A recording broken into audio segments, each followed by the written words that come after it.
Good evening, fellow geeks, and welcome to our second episode of The Fall of Plaguestone. This is our little playthrough of the official Pathfinder 2e module, The Fall of Plaguestone, written by Jason Bowman. Very fun little adventure. We started this last week. We are continuing onwards. So yeah, that's what we've got going on. We canceled our Black Void campaign. Sorry to those Black Void fans. We just had some cast conflicts, and we decided we would leave that at part 1, and we're going to start playing some Pathfinder to get ready for Tabletop Treasure Hunters, which is starting season 3 in just like 6 weeks or so. So July 20th, it's coming up. So before we get started, just to get some specifics out of the way, this is unsponsored fan content for Pathfinder 2nd Edition, which is owned by a company named Paizo.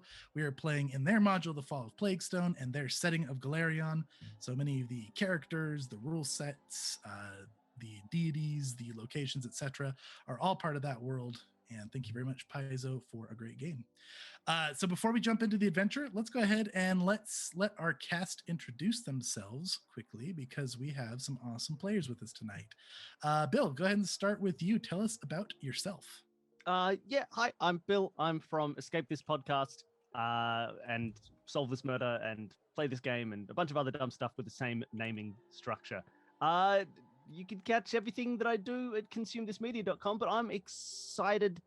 I'm ready to do another session. It should be a lot of fun. Yes, it should. And while we're talking about you, Bill, would you like to go ahead and throw your bounty out that we started last week? That's right there below your name with that percentage bar. If all of you cool people, if you think, hey, I want to make a real difference in the world, then what you do is you take your bits and you cheer those bits. You say, woohoo, bits, and you cheer them. And if we hit 10,000 bits in a single session, my character Gunnar, he will turn against the party. A primordial part of his psyche will snap, and he will betray everybody. It'll probably be the insurance adjuster's fault. Let's be real. It's the kind of real impact that you can have on this stream. So that's the goal. Awesome. When you say turn on the party, do you mean like since he's the carriage driver, he'll turn around, he'll turn this carriage around and tell them an interesting story? That's okay. What I think. That's what people I just had to clarify. Is gonna go full dad and turn the carriage around. Just don't tell them. Okay, awesome. Yeah, I love it. Very good. So there's the bits goal for you guys. It'll be tracked real time. So thanks for that, Bill. Toby, go ahead and tell us about you. I am Toby. I am playing Cindy on this show. You can find me on the Side Quest In. I'm the GM and editor of that podcast. It's at thesidequestin.com. And I'm also excited to continue this. I'm not sure if Plaguestone has fallen or if we're here for the fall of Plaguestone, but I look forward to finding out. Maybe you're going to fall for it romantically. Oh, this is different. Who's to find out? We will find out. Awesome. Thank you, Toby. Shelby, tell us about you. Hi, I'm Shelby, otherwise on the internet at Shelby as a Nerd, on Twitter, Twitch, Instagram, kind of TikTok, where I do variety gaming and teach RPG stuff. So check me out there. Wonderful. Great content from all these folks. And Ian, tell us about you. Yes, I am Ian. I have done things on the internet, and my current project is the channel Cash Mess on YouTube, where I talk about tech stuff. I'm in the throes of working on the next video, which I'm really excited about. It's all about how computers think, how people think, comparing the two, and then making a bunch of bad puns and jokes about eating puppies. So good stuff. Go check it out. It's not good stuff at all. Very good stuff. They taste like muffins, apparently. Oh no. Oh boy. That's interesting. Very good. Just Very hides good. my puppy. Like step off camera for a sec, put the animals away safely. No, awesome. Great players. Thank you guys all for joining this stream. It's going to be a good time. I am Chase. I am playing the Game Master for this brief little campaign. I am with Level 1 Geek, and you'll find me here. And that's us, everyone. So chat for you guys, before we get rolling, we have a couple things you guys can interact with for the stream.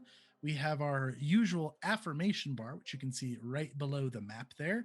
We've got a devil or villain side and an angel or hero side. And if you guys put that towards that angel symbol, the heroes are going to get +1 to all their d20 rolls, or +2 on the far end. If you put it towards the devil's side, then all of the bad guys are going to get that bonus. If you exceed that bar in any direction, you can start dishing out hero points to the heroes, which in this one, we're not doing fancy abilities like we do in Tabletop Treasure Hunters. The heroes can just use them to re-roll and take the better result, or they can spend 3 of them to not die if they are in a dire situation. If you put them to the devil's side and exceed, I will get points, and I use villain points just in various ways to make encounters more challenging, such as adding another wolf or making somebody more difficult. Karen will maybe want to talk to your manager in this bar. Who knows? Things like look, that. Chase doesn't know how to use villain points. He'll just waste them. Don't give them to him. He's got no idea. It's a waste of your not your bits, your channel points. Don't even worry about it. I wouldn't just say send them to us. expert proficiency in villain points, but I think I'm at least trained. He just keeps squandering them on nothing. Like, who needs a wolf? You don't want more wolves. Awesome. So that's how you guys can interact with this stream. Chat, check those out. And then we also have a fun little thing, or a fun few things you can check out with our channel points, such as random character facts and whatnot. So click on the little mana symbol below your chat to look at those.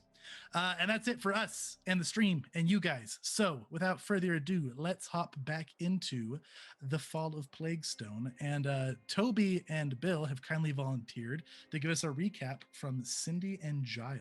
So if you would please take it away, you two. Of course. You came for the tea? You didn't hear it from me. Last time, we were in a carriage and that brutish man, the Wainwright, he got out and fought some dogs or something.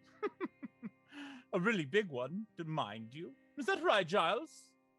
Well, we were inside just having a spot of gin, so I'll trust you on that one, Cindy.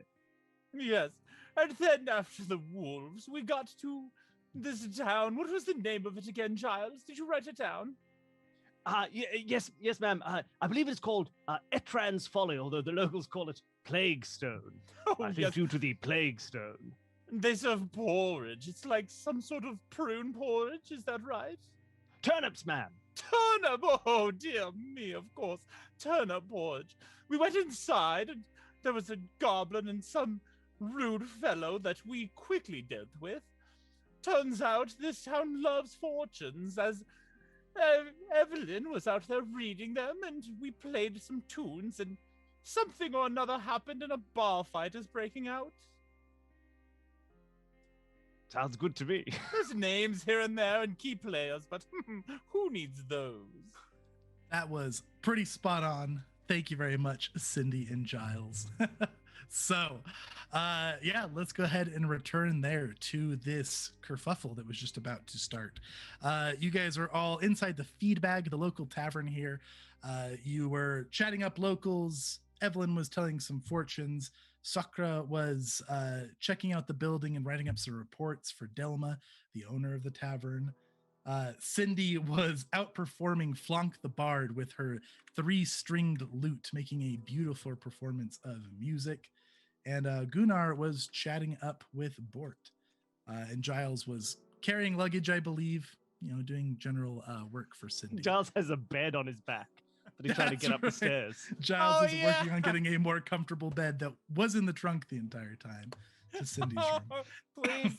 Please let him be doing that in the middle of this bar Oh fight. yeah, absolutely. Here's Giles. Giles is carrying a bed up these stairs. And you guys have a couple of your traveling companions, Ulf and Ulf. That's OLF and ULF, the twin human brothers that are the other teamsters in your group. They've been gambling with this farmer over here, Farmer Elam, and they were asking Sakura to come over and get in on the gambling when one of them insulted Farmer Elam, who threw a mug at one of them, missed, hit another farmer. That farmer thought it was somebody else, and we had just kind of general bar chaos breakout. And with that, everybody is starting to lose their minds. There's a bunch of drunk, angry people starting to toss chairs and mugs and punches. And we're going to go ahead and we are going to start this off by rolling initiative. Yeah. So you guys should be able to add yourselves to initiative if you right-click your tokens, click the crossed swords and shield, and then your initiative tab should have a little dice next to it you can use to roll your initiative. Yeah. Man, I rolled so low. 12. Ooh, I did not. I've got a total of 19. Wait, what do I do after the swords again? So there's a combat tab, which is your tabs on the top right. There's a cross swords, the yellow circle. There's a little dice you can click next to your name. Wonderful. Thank you. Look at that initiative. Refreshing. Oh, that was high. Oh no. That was very good. Where'd it go? Oh no. Oh, there it is. Also, to chat and players while rolling initiative, I apologize. I've had a cough lately, so if I mute and randomly turn to the side, that's why.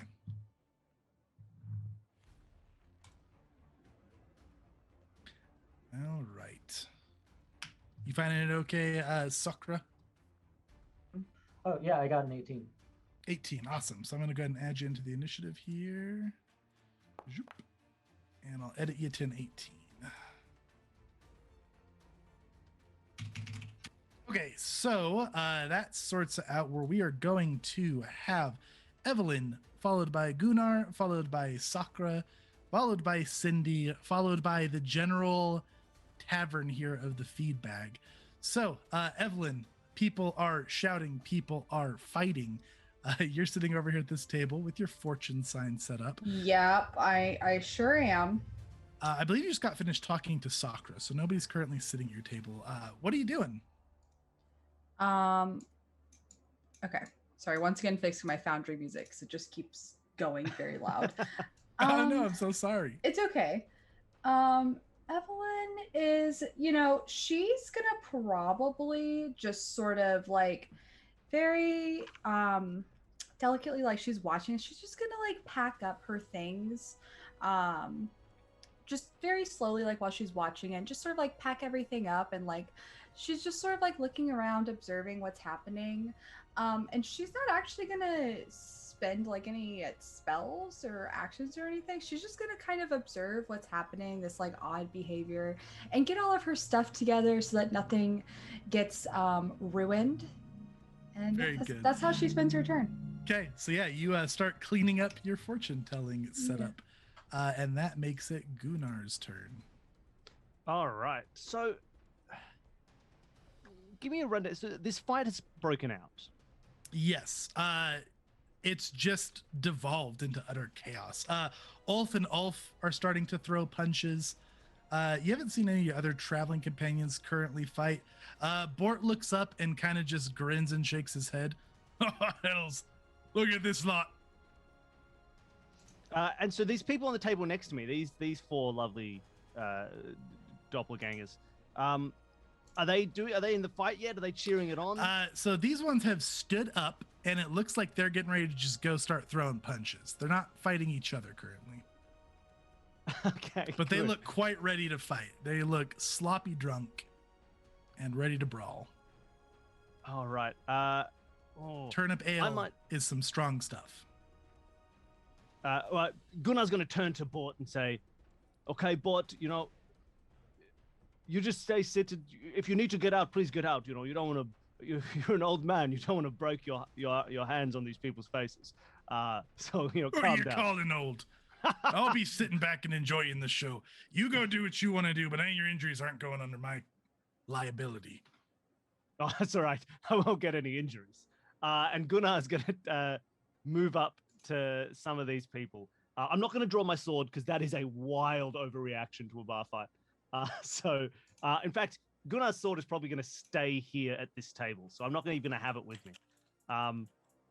And let's move. I can go 1, 2, 3 over to where these people are. Do I want to deal with this table of people? I probably do. But I'm going to go move one more over here, so I'm a little bit more in the way. Wonderful. I'm going to try and trip this guy. Let's knock him to the ground. Okay, so you're gonna go for an athletics check to trip this gentleman here. I am. Okay. It's humiliating. Do I have any bonuses to that at the moment? Has everybody been giving us points already? No, it's all to me right now. All right. So I'll just Oh. roll the normal +7. That is. Oh, I thought it was going to be an 18. It was a 2. No. Okay, Still yeah, a 9. So you try to trip this guy, and he's already kind of like off balance, and he just like stumbles kind of around you and catches himself. And then he turned towards you. He looks like he's ready to throw a punch at you now. That's cool. I don't mind. That's 2 actions. Can I just try and trip him again? I've got a 3rd action, or do I can't trip twice. I don't know how that works. It's not really an attack. So if you do a athletics combat maneuver like a trip or anything like that, it will accumulate your multiple attack penalty, but it won't affect your athletics checks, if that makes sense. So if you make a punch now, you'll be at a -4 because it's your second attack action in the round with an agile weapon. But can I take another Another trip? athletics Yeah, attack? absolutely. Yeah. All right. Well, And this time no penalty to that because it's just in Easy. athletics. then I'll try and trip him again. Same roll. Here we go. Skills, athletics, +100. Let's go. There we go. That's better. 22. 22, yeah. So he stumbles on the first one, catch him. I mean, this time he's off balance, turning to hit you. How do you knock him over?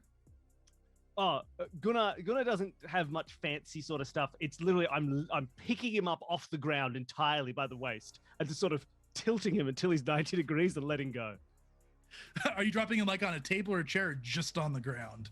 Just on the ground in the middle. Like it doesn't land on table chair. Just whoop pa on the ground.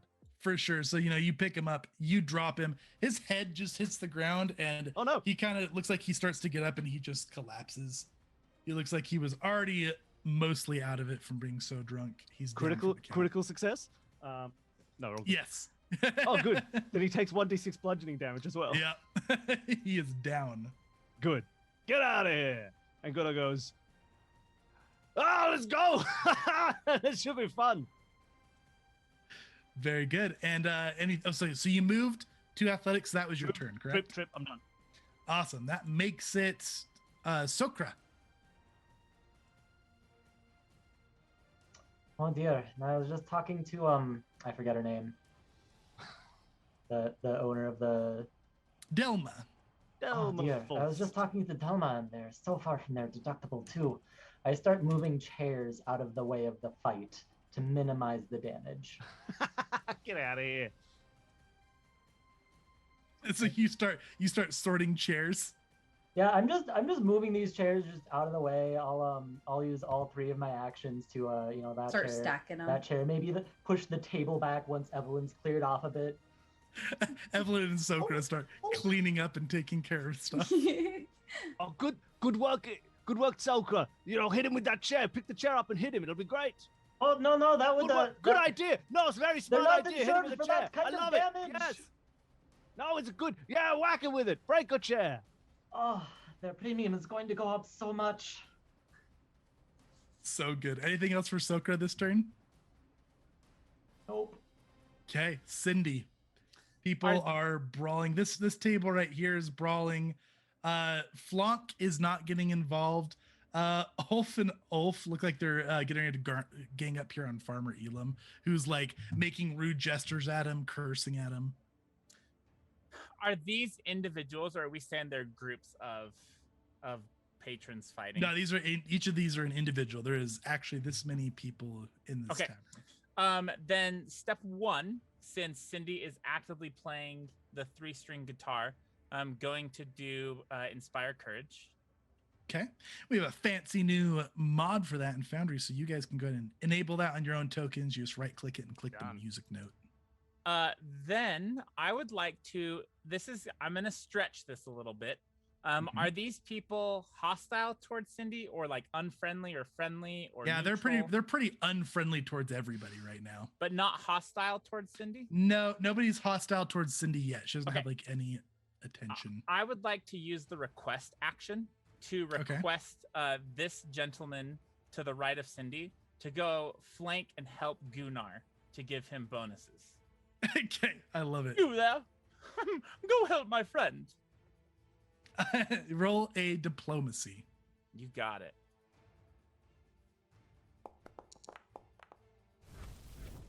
All right, a 22.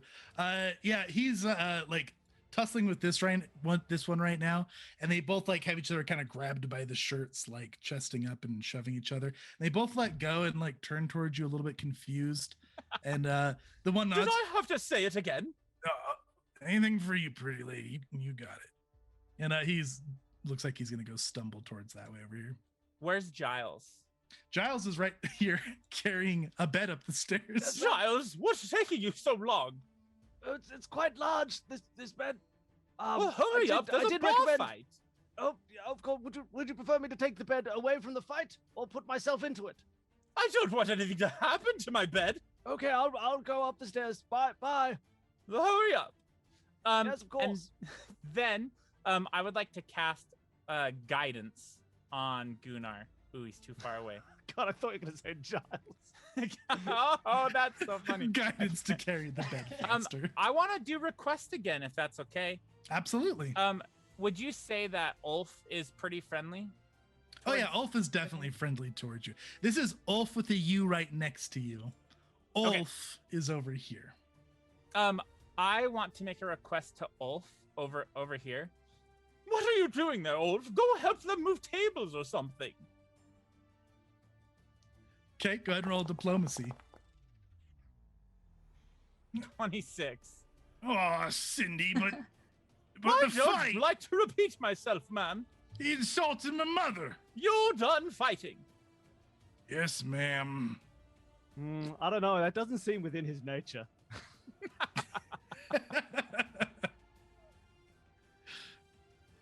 Okay. Anything else for Cindy? Nope, that's it. Okay. That makes it the tavern's turn. Okay. So you were saying Ulf or Ulf? Which one did you I don't like to repeat myself. I've already said it once. Very good. Ulf over here is gonna start heading over this way to go help Sakura move chairs. Ulf kind of looks back and gives him a funny look and then just starts punching this guy in the face. They're trading punches up here pretty good. Farmer Elam just turns on this guy for no reason. They start throwing punches. Now you see, you guys notice Delma here looks furious with everything that's happening. She's scoffing, telling, please stop. Everybody just stop it. Oh, gods. And she's going to go storming out. She's going to take all of her movement here to exit the tavern. She goes scurrying out in a huff. And then, let's see here. You guys see this gentleman up here who's been drinking alone. He stands up. You're all a bunch of thugs. Ugh.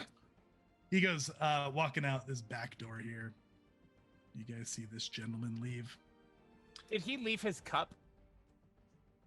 Did he leave his cup? Yes, he did. He's just got... Excellent. He's got a lot of empty tankards around him. This guy has been drinking hard. He also looks pretty drunk, but he just leaves.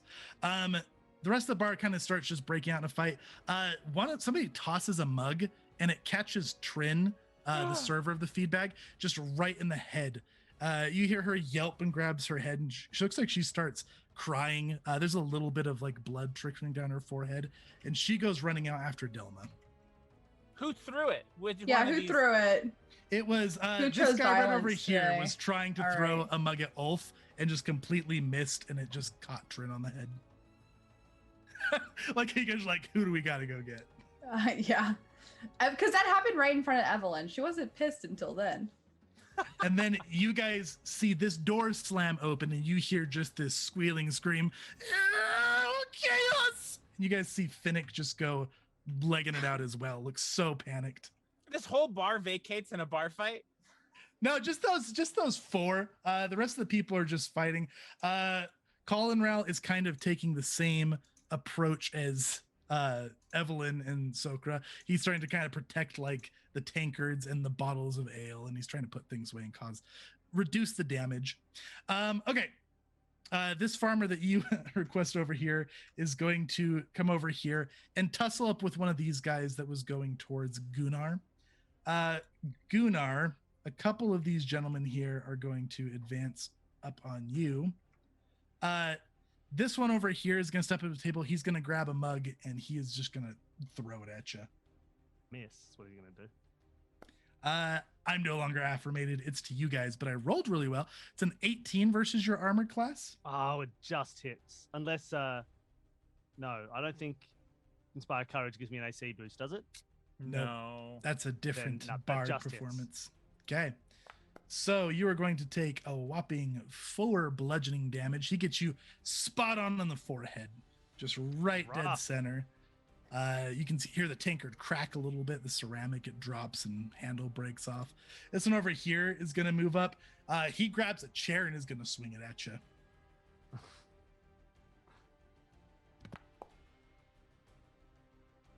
That one is going to be a 15.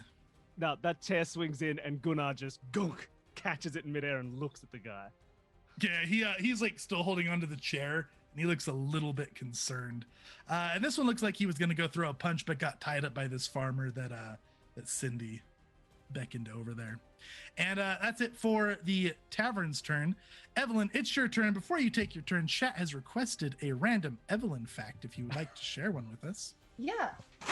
So as she's packing up her cards, they're actually all handmade and she's made them all herself. And so that's why she's taking such care to make sure that they don't get ruined as she's like getting all of her things together. At this point, she's finished with that and she's just still sitting there and she kind of looks at the person who threw the mug and looks like, I guess she just starts doing some hand movements and like whispering something under her breath as like this cloud sort of like starts moving around that person's head as she will try to cast Daze on them. Very good. Now is that a will saving throw or a fortitude? I don't recall. It is will save. A will save. All right, let me make that saving throw. I am not affirmated. How about a 6? That is not going to do it, I'm afraid. Is that a critical fail? What's your save My DC? save is a 17, so that is a yep. critical fail. So that's going to give the critical effect. Do of I? Daze. And so let's see. It's a basic will save, which means they're going to be stunned 1 Yep. and double damage. Okay, so do I Because a just basic hit the save roll is always damage double. button then? Yep. And you can go ahead and roll it twice because it's a crit and they don't have a crit option there. I'm not sure if it's going through from the chat. Oh yeah, it doesn't seem like it's doing it there. Okay, let's see. What is the damage on Daze? It's Equal to your 1d6. spell casting ability. Oh, it's modifier. because there's no roll for it. So it's just Oh. going to be double your modifier at this level.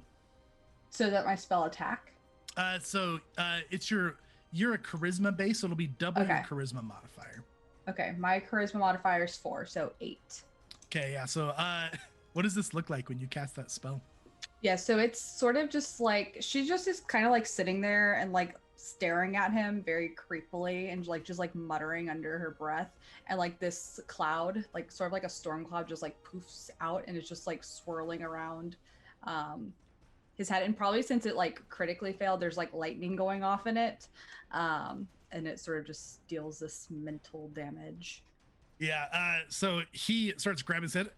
My head, and he just topples to the ground. He looks a little dazed, spins around for a bit, tries to catch himself on his bar stool, and just tumbles over. It's not nice to throw things. And she just stays there for her turn. Wonderful. All right, Gunnar, it's your turn. I'm just quickly looking at the rules to see whether I can use a person as an improvised weapon. You absolutely can. I don't know if there's a rule for it, but I've got a good enough idea of how you can. So you tell me what you want to do, And I we'll will say, figure it out. I do have the hefty hauler, so I can carry a whole bunch of bolts. So if that increases my ability to throw people at other people. Yeah, absolutely. Well, yeah, I'd like to make my first attack to grapple the man next to me. Okay. Yep, that will be an athletics check. Oh, yes, here we go. Athletics. Oop, that's a 17. 17, you definitely got this guy. You've got him grabbed. Right. And now that I have this man, I would like to make an improvised attack throwing a man at this other guy down here. Yeah, so Yes. go ahead and just make me your unarmed strike, and we're just going to go ahead and -4 from it. Okay. I'll add the -4. Let's roll.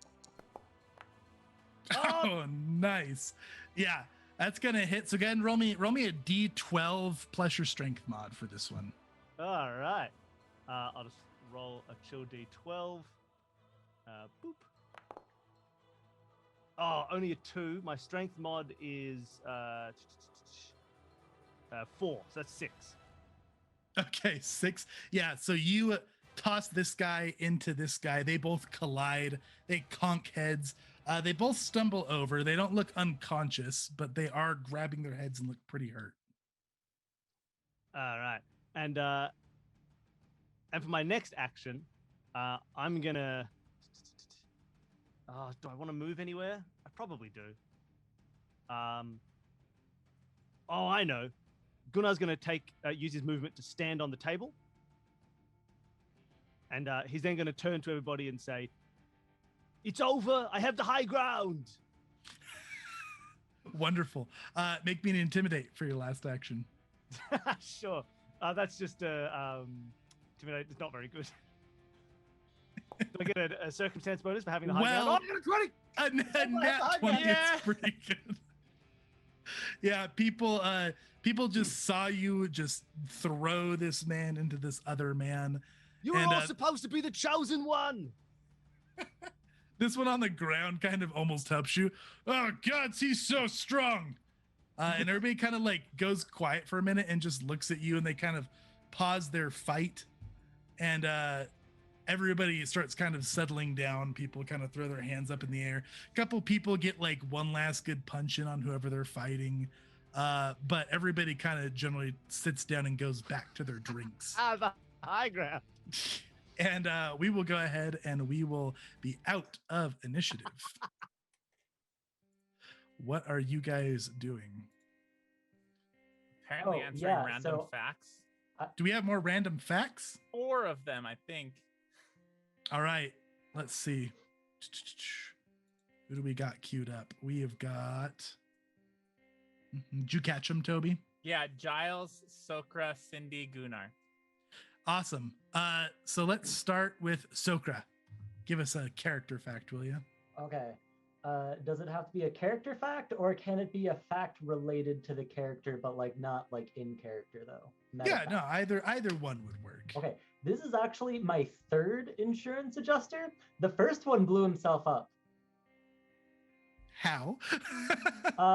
He was fighting off Cthulhu horrors in a mining facility, and it was the big climactic battle, and because it's Cthulhu, obviously they were going to lose. So what he did is he opened a thing, realized he was going to die next round anyways, because he was like full on surrounded by cultists, and just took out a match and threw it on the pile, and so Ooh. yeah. Wonderful. The underestimated brave insurance adjusters If I blowing recall themselves up for the correctly, good of the he world. was survived by one cat called Mittens. Love it.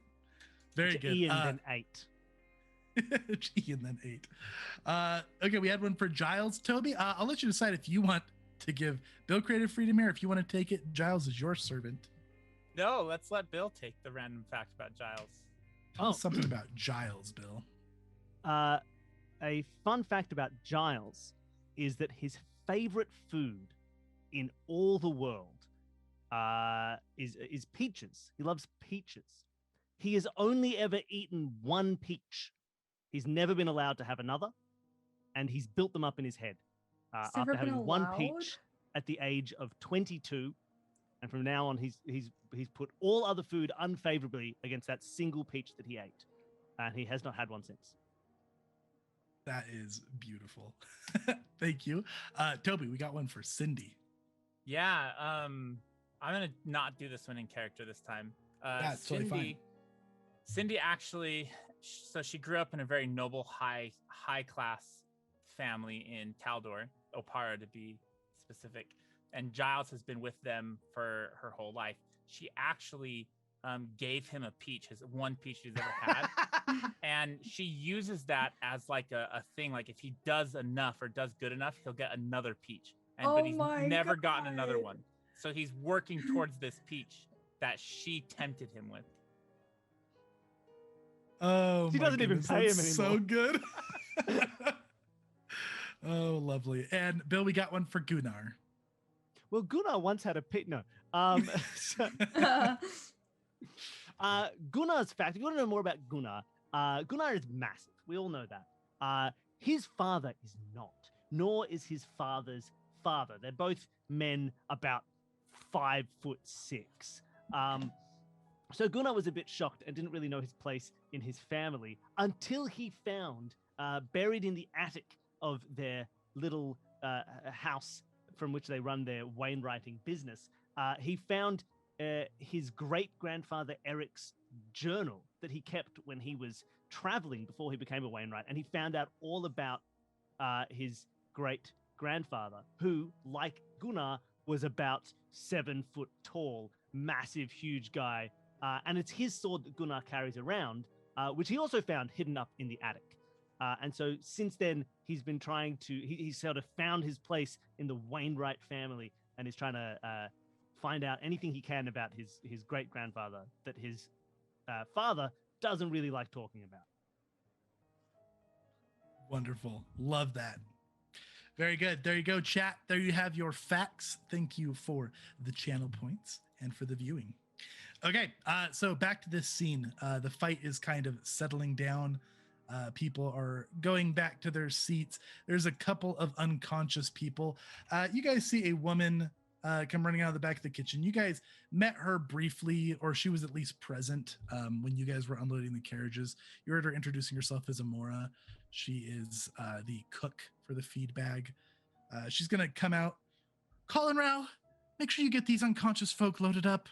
Let's get this taken care of before Delma gets back. She goes walking by. She pats you on the arm, Evelyn. Are you all right, sweetheart?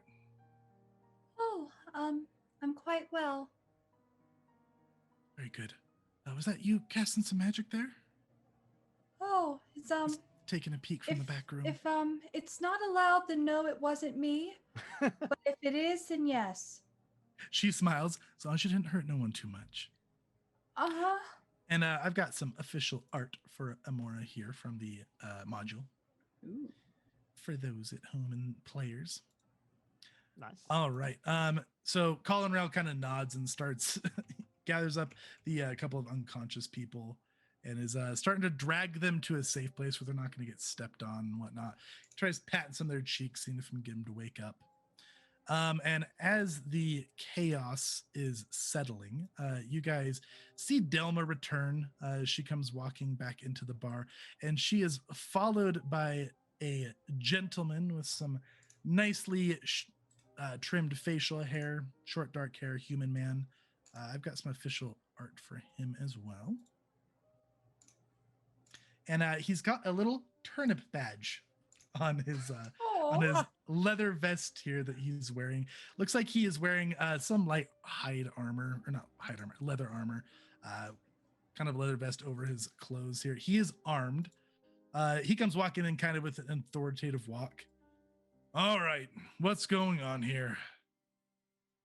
People kind of nervously look away, those who've been fighting, and just kind of look down. Clearly, everybody was fighting.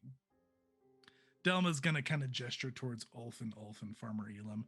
I believe it started with those three over there. All right, I'll go talk to him. He's going to look over towards Giles, who's Giles is still hauling a bed upstairs. He's probably made it by now, right? He's at least up to that first landing. Okay. Doesn't say anything to Giles. Looks towards Gunnar. Gives Gunnar a nod. Everybody okay? Haven't seen your face around here before. Yeah, no, we're new. We just came from the caravan that just arrived. Everyone here's fine. They just obviously were a little bit tense, needed to let off some steam. You know, as soon as one punch got thrown over there, everybody started having their own thing. I'm assuming these people, you know, have some kind of personal beef or something, because they just went straight for each other. You know, it's Sometimes people need to let off some stress, He nods, kind of looks around and inspects everybody. He pulls up his weapon belt and keeps his hands on his hips, kind of in a power stance. Bort over here shouts, Rolf, just go give a beating to Ulf and Ulf. I'm sure they're the ones who are starting it. He smiles at Bort and nods to him, and he goes heading towards that direction. No, he doesn't. Before he starts moving towards Ulf and Ulf, Gunnar would like to step in front of him and, still friendly, just say, no, it looks like everybody was at fault and we were just letting off some steam. Is this like, are you trying to do like a low key, like intimidate? I mean, or just yeah, like, maybe. Okay. Yeah, go ahead and roll it. I'm going to let you, I'm going to modify your roll by your strength here instead of your charisma, because I think it's more like this huge guy is getting in his way here. Okay, so it's going to be approximately with chat like a 24. Well, yeah, my strength is 4, my charisma is 0. So yeah, I think. Okay, yeah. So he just stops, kind of looks up and down.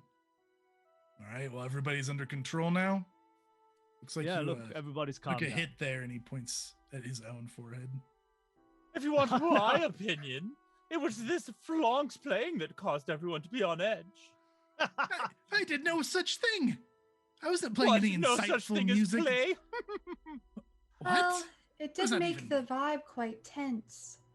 Yes, and of course, there is the statistic that bar fights happen at least 60% more often when there's bar music playing.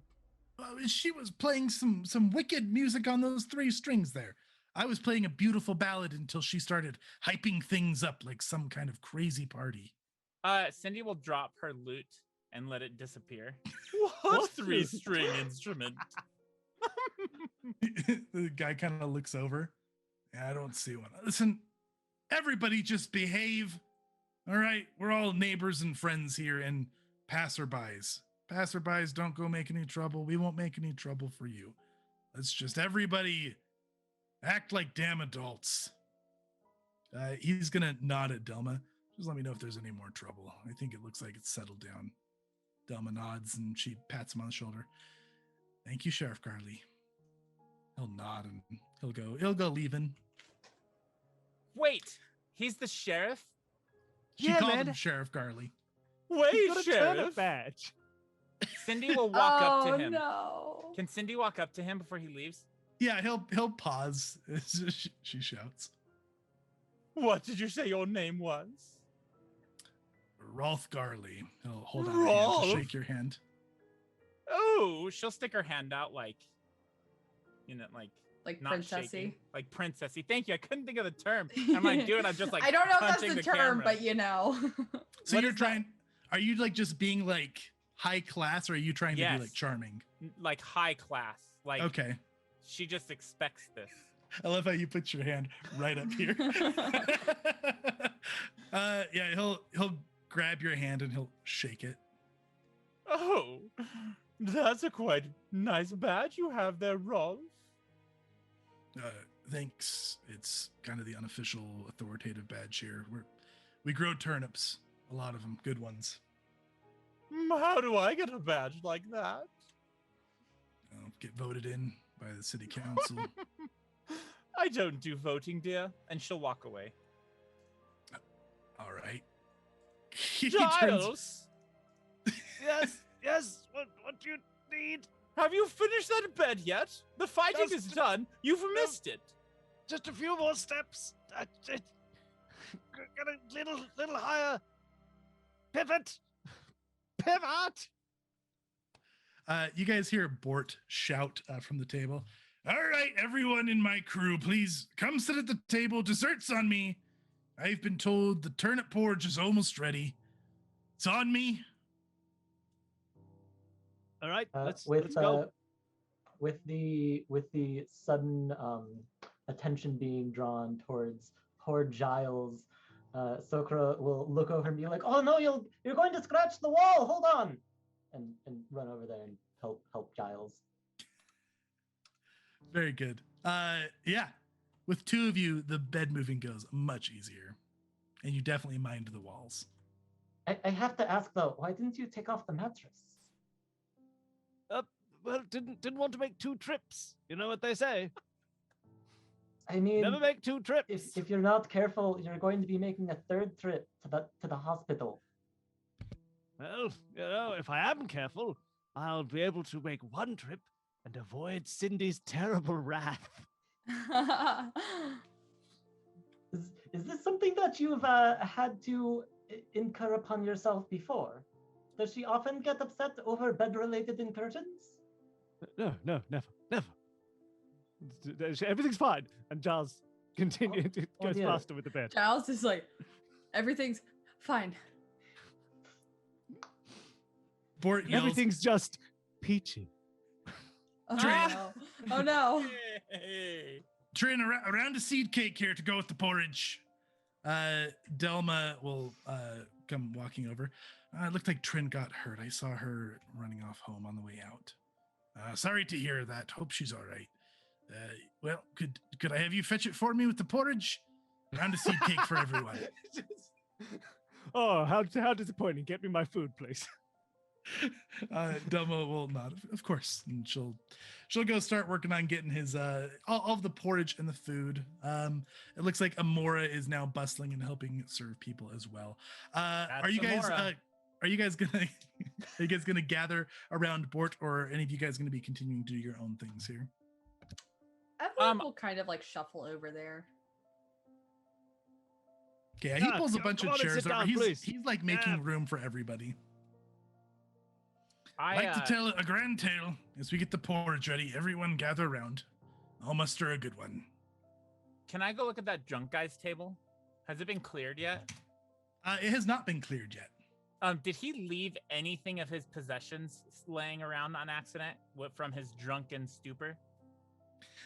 You see an empty coin pouch and just tankards. Doesn't look like he left anything else of note behind. She grabs the coin pouch and uses object reading on it. Uses object reading on it. Very. So very you place your hand interesting. on an object to learn a piece of information about it, an emotional event that occurred involving the object within the past week, determined by the GM. If you cast object reading on the same item multiple times, you can either concentrate on a single event to gain additional pieces of information about that event, or you can gain a piece of information about another emotional event in the applicable time frame.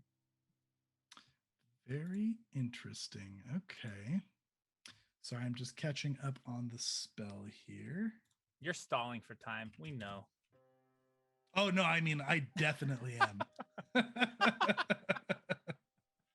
Okay. Yeah, so okay. Object reading. This is not heightened. We're level 1. Level 1, yeah. An So emotional just a effect week. within Just the past week. Probably Okay. a bar fight. Single to gain additional piece of information about the event. Okay, so you can concentrate to gain more about it. Gain a But I would piece of have to use information about the another emotional event. cast, right, to concentrate. It would take 2 spell slots. No, because if you concentrate, you just keep a spell going. Is the duration? What's Well, it the says duration if you on it? cast object reading on the same item multiple times, you can Oh, you can if either you cast on the concentrate same- on a single event, so I can keep casting to Gotcha. learn more about that event if it feels important. Man, to- what a cool spell. Okay. Yeah, so you're casting object reading on this bag. And you're getting an emotional event, a piece of information about an emotional event. How do you imagine this looks to Cindy? Like, is this like an impression, or is this like, do you think she sees like little brief visions? Yeah, It's kind of vague. So I'm at least like how do you envision this spell flavoring? I wasn't sure because of the vagueness, and I imagine Cindy is a gossip monger. Like, she gossips all over. And this is how she gets pieces of information about other people.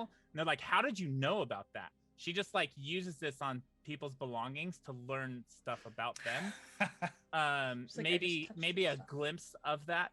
And if she casts it again, she can like follow that glimpse. Okay, Or it's I just like that. That one thing. I like that. That's a super cool spell. Okay, so you cast object reading on this. What does her spell casting look like? So that's a great question. I imagine that because she's a kitsune, so I imagine that her tail like kind of resonates, like lights up in not like a noticeable bright light, but that's kind of where the energy resonates from. And she just picks it up, and she might not even know that she's really casting object reading. Like, Okay. like she just knows that she can grab stuff and learn about people. Cool. I like that.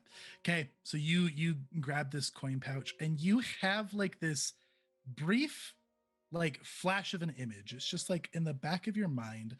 You see this same gentleman sitting at this same table. The background is kind of faded to black, like you don't see the bar behind him, and it's like you're looking at him from an outside perspective. He's got a hand on a tankard, a bunch of tankards around. He is head down, looking almost unconscious on the table, and you see a gentleman in some decorated like soldier looking armor standing behind him, arms folded, like looking down at him disappointedly. And that's what you get. Man, I wish I had another spell slot, but I don't. That's great. Thank you so much. Yeah, for sure. All right. And for a quick hero point update, you guys all have 1 hero point. I have 2 villain points. Very good. Are you keeping that coin pouch, or are you just gonna leave it there? She's not a thief. She's gonna put it back. Good. Just a gossip. Yeah. All right. Are you then gonna go gather around Bort? Was there money in it? No, it was empty. Oh, okay. Yeah, she'll just leave it there. Cool. And it was nothing fancy. It was just like a burlap coin pouch. Like, okay, that's not like satin or embroidered or anything, just very common. Okay. Who is and who is not gathering around Bort here? Bort. Yeah, Cindy will Evelyn has move gone over. over there. Bort is- Sakura, are you heading Bort is down this after you one, help move right? the bed? Yeah, Bort Yeah, is this dwarf okay. here. I'll give some art again because this is official art from Fall of Plaguestone for Bort. Hey, Bort. There he is with his nicely trimmed beard. Oh yeah, very Not, even. I guess not trimmed, braided is probably a better word for that. Okay. Sakura, are you back down there after helping Giles? Yeah, I'll just you know, before leaving, I'll just be like, oh, and not that it means anything, but if it ever comes up, I do happen to know this employee rights attorney, and just start writing some information on the back of one of my cards, and just like just you know, in case something happens to come up, you know, don't. He's a really Giles- nice guy. Don't worry about it. Giles takes the note and says, thank you. And then he turns around and his eyes glow red and the thing catches fire and disappears. Yes. Love it. Very good. I'm Sakura's just going to assume that you're just really, really interested in it and just reading it really closely with your back turned, and he's going to go back downstairs. Very good. So I'm going to stop using the map here for a minute. I'll leave this one up just for visual, but we're kind of just going headspace here, so I'm not going to be moving the tokens exactly where they are and whatnot. So yeah, you guys gather around, and as everybody's gathering, I would around, like to point out, as Evelyn gathers around, Gunnar is Gunnar's very excited. He's like, oh, you know, thank you. That what you did in that fight was very cool. Like, I loved. I don't know what it was exactly, but it seemed like a really nice way to help out. So thank you so much. Oh, you saw that, huh? Yeah, that was odd. Oh, okay. she's touched by Pharasma, that one, says Bort. For Asma, oh, that's cool. Yeah, it was really helpful. But as Sokra arrives, I think Gunnar would like to have a little second of. No, you see, this is for people who are part of this whole kind of crew of Bort's crew. It looks like maybe you care a little bit more about the establishment here. If you'd like to, maybe go hang out with the people who work here. Who's he saying that to? Sokra, who refused to join the fight to help and instead tried to save chairs. So, or Evelyn will just like sort of like gesture to a chair beside her, for Sokra.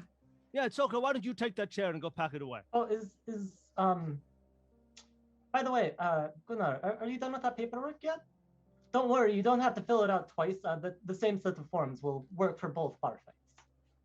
All Yeah, right, no. all right. Enough talk on the paperwork in the fight. Yeah. We all saw it. We've all done paperwork. Both of them are boring and old news now. If I ever told you the one about Pharasma's comb. Speaking Oh, of, it's a good one since this one here is touched by Pharasma. He points to Evelyn. Evelyn, that doesn't necessarily have to make sense to you. You've Yeah. never heard him say that before. That's just what he's. I feel like she's just very much like, I've never touched anyone named Pharasma before.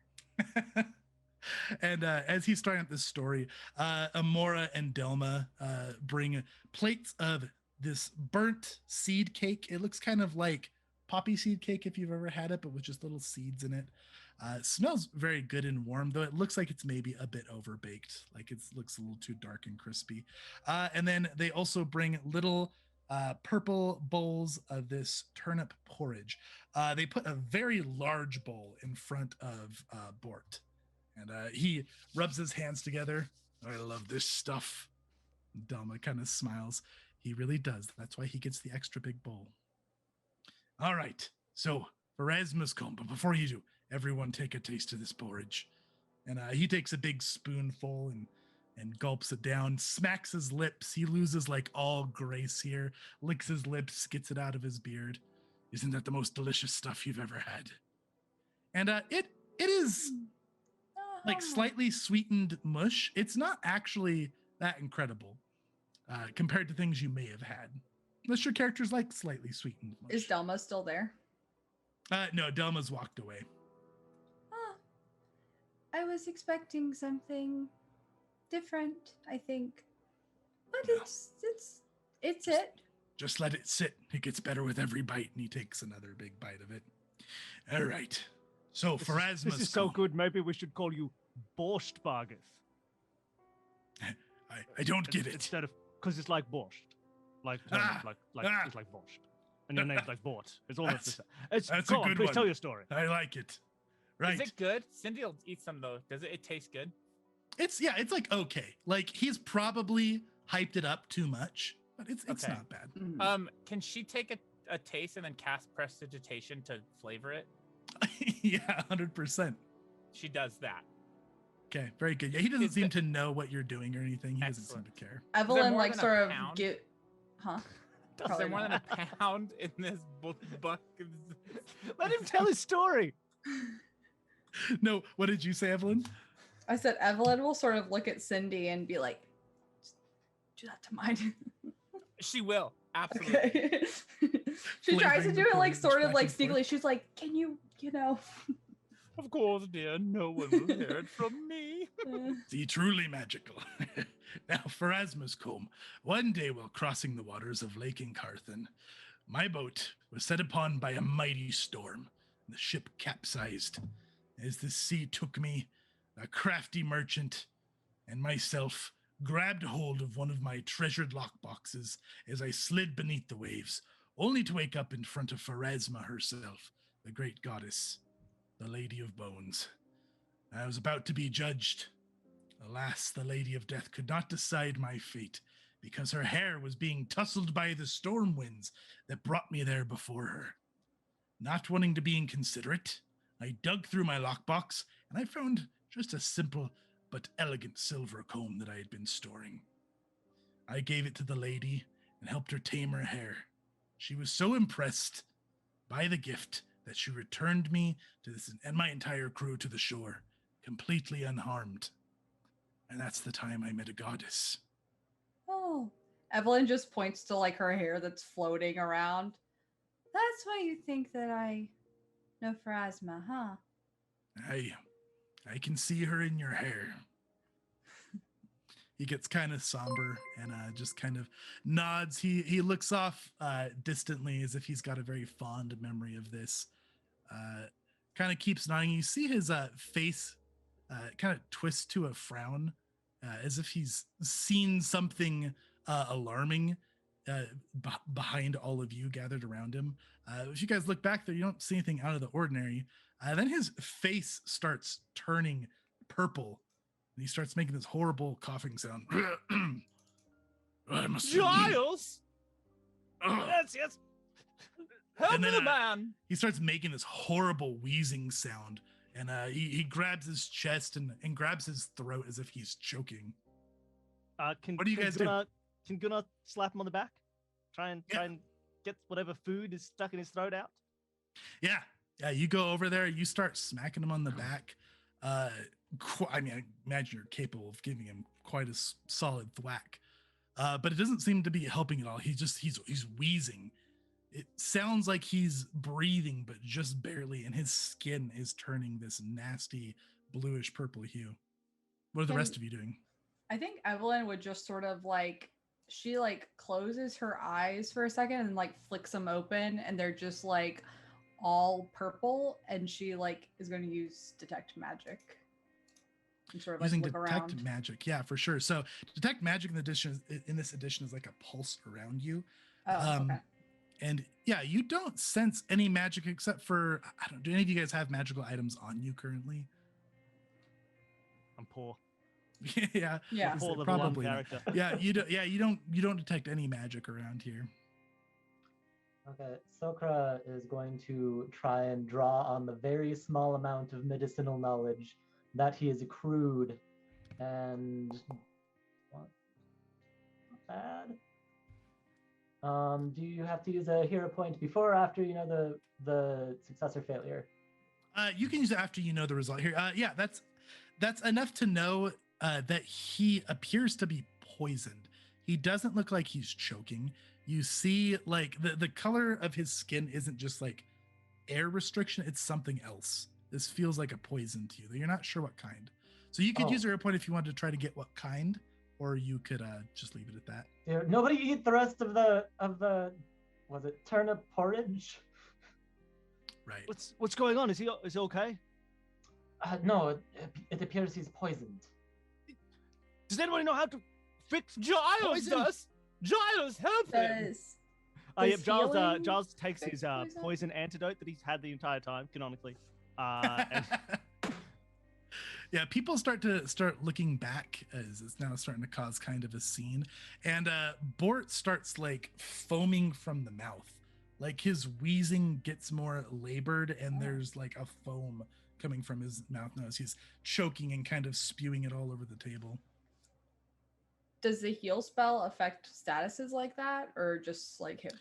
It can heal damage from poisons, but it can't actually like remove a poison altogether. There's different abilities for that. nobody has those abilities. Don't let my fake dad die. I can only really stabilize and then do stuff when they're dead. He's not going to be dead. And just as you say that, his head clonks down on the table and he goes still. You don't hear any more wheezing. You don't hear any more choking. His eyes are open. I can do something now. Sokra, with your earlier medicine knowledge, he looks dead. Oh dear. You don't see him breathing. Gunnar would like to say, you guys take care of Bort, and I'm gonna run to the kitchen. Okay, you go running to the kitchen. Delma is currently rushing over the same time you're running back to the kitchen. Oh gods, is he all right? What's happening? What can I do? It appears that he's died from poisoning. Oh my god, he's not breathing. I would assume it was your turnip porridge. The porridge? Whoever made it must have offed him. No. That's not possible. Nobody did anything to the porridge. Gunnar, what are you doing back in the kitchen when you run back there? Gunnar has no idea. He's expecting to find some like sinister man in the kitchen go like, I poisoned your friend. But if that's not the case, then he has no clue what to do. Yeah, so you run in there. You see Amora in there, and she's just she's cooking and cleaning and tending to things, and she just looks back. Sorry, you're not supposed to be back here. Gunnar punched him in the face. You with? Oh. Does he? Yeah, 100%. Hits in the face. Okay. Oh no. Go ahead and make an unarmed strike. What's our dragon bonus? It is your current bonus is a +2. +2. All right. No You're more not inspired courage at the moment. All right. That's a 17. Okay, so 17. Yeah, you hit her. Go ahead and roll your damage. It's D4 plus your strength. That's 9 damage. No. She just goes out cold. I'm shaking her unconscious body, going, "What did you do? What did you do to Bort?" Do we hear this? Yeah, you guys probably hear Gunnar shouting from the back. People are starting to kind of panic now and like crowd around Bort. You hear gossiping and chattering.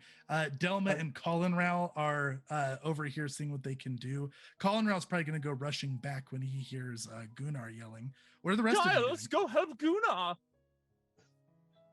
So I realize it's not mechanically relevant, but I'm going to use my class feature no cause for alarm anyways, to flavor my efforts to try and like, okay, now everybody calm down. We're going to figure out what happened here.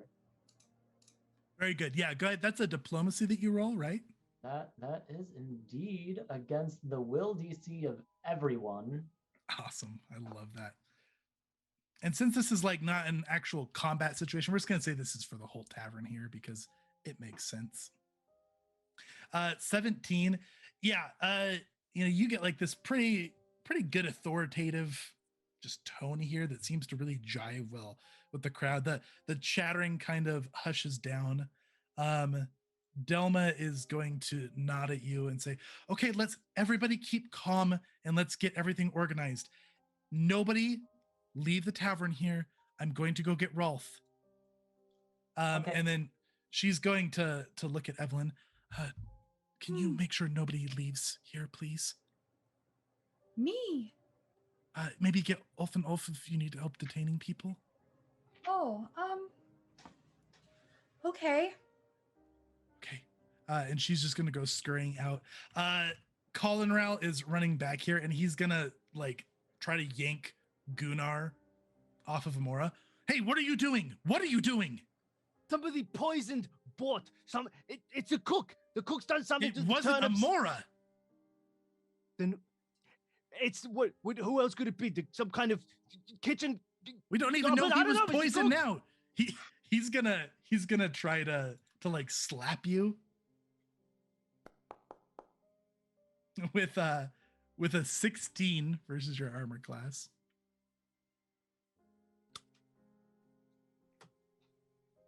Doesn't work. Okay. Yeah, he kind of just effortlessly hits at you. Get yourself together. We can sort it out, but you can't just go assaulting someone. Mora is an angel. She didn't do anything like this. Gunnar just gets. He kind of gets it, but he wants to do something and he can't do anything. So he gets angry and he throws some kind of kitchen thing at some other kind of kitchen thing. He picks up a big pot next to him and he throws it into the corner, and all the plates in the corner start to onto the floor. Okay, as you're like throwing your kitchen fit, Colin Rowell's gonna go like lift Amora's head. He's gonna grab a rag and kind of like put it on her head where she got hit. She kind of starts coming to a little bit. He's just gonna be comforting her, keeping an eye on her. Cindy, what are you doing? She wants to approach Gunnar as he's rampaging. Gunnar, get a hold of yourself. Gunnar turns to, this is ridiculous. What are we doing? What can A I man figure has out what died. happened? Of course he's dead. He ate poison. So who did the poison? Who put the poison in here? We're gonna figure it out. Why is nobody else trying to answer these questions? I don't need to calm down. You go outside. You find out if anybody's fled. I don't take commands from you, sir. As they're doing this, Evelyn's just gonna kind of grab Bort's bowl of poison and she's gonna probably like sniff it and like look around and investigate the porridge Awesome. for anything weird. I don't know. She's got like nature skills and medicine skills. Maybe it's some weird stuff. I don't know. Yeah, I like it. So go ahead, roll me a perception to start off with. Oh, okay. Don't think I'm good at that, but perception. Is that not in the core? Oh, here it is. It's under attributes because it's not technically a skill. Well, that was a pretty good 23. Roll. Very good. So you're sniffing around, investigating. Ulf and Ulf are now like slowly walking towards Bort. They put a hand to their chest, kind of like reverently, and they look so sad. With your perception, as you're sniffing around, particularly when you're smelling the bowl, it gets a very strong floral scent that definitely wasn't in your porridge. There was no floral taste, floral scent. And when you get a good whiff of the bowl, you definitely pick up that. Oh, well, that's interesting. And she just sort of puts it back down, and she'll like make, a marker that it's, or maybe just push it back in front of Bort so everybody knows not to eat that porridge. And then she like sort of stands up and turns around, and just like some lightning crackles in her hand. She says, "All right, now no one's allowed to leave, okay?" People look a little nervous as the lightning starts crackling. And Sakura, you're That's Odd would pick up the floral scent. As she picks up the bowl and gets it closer to you, you immediately get that scent as well. Muscling in on the investigator. This is my house. Investigate is his middle name. Yeah. So for I'm going to turn to Giles and be like, Giles, can you please take care of the body? It's starting to disturb people. And I Evelyn. can make it rise. Ulf is gonna step don't up. do that. Don't you touch that body.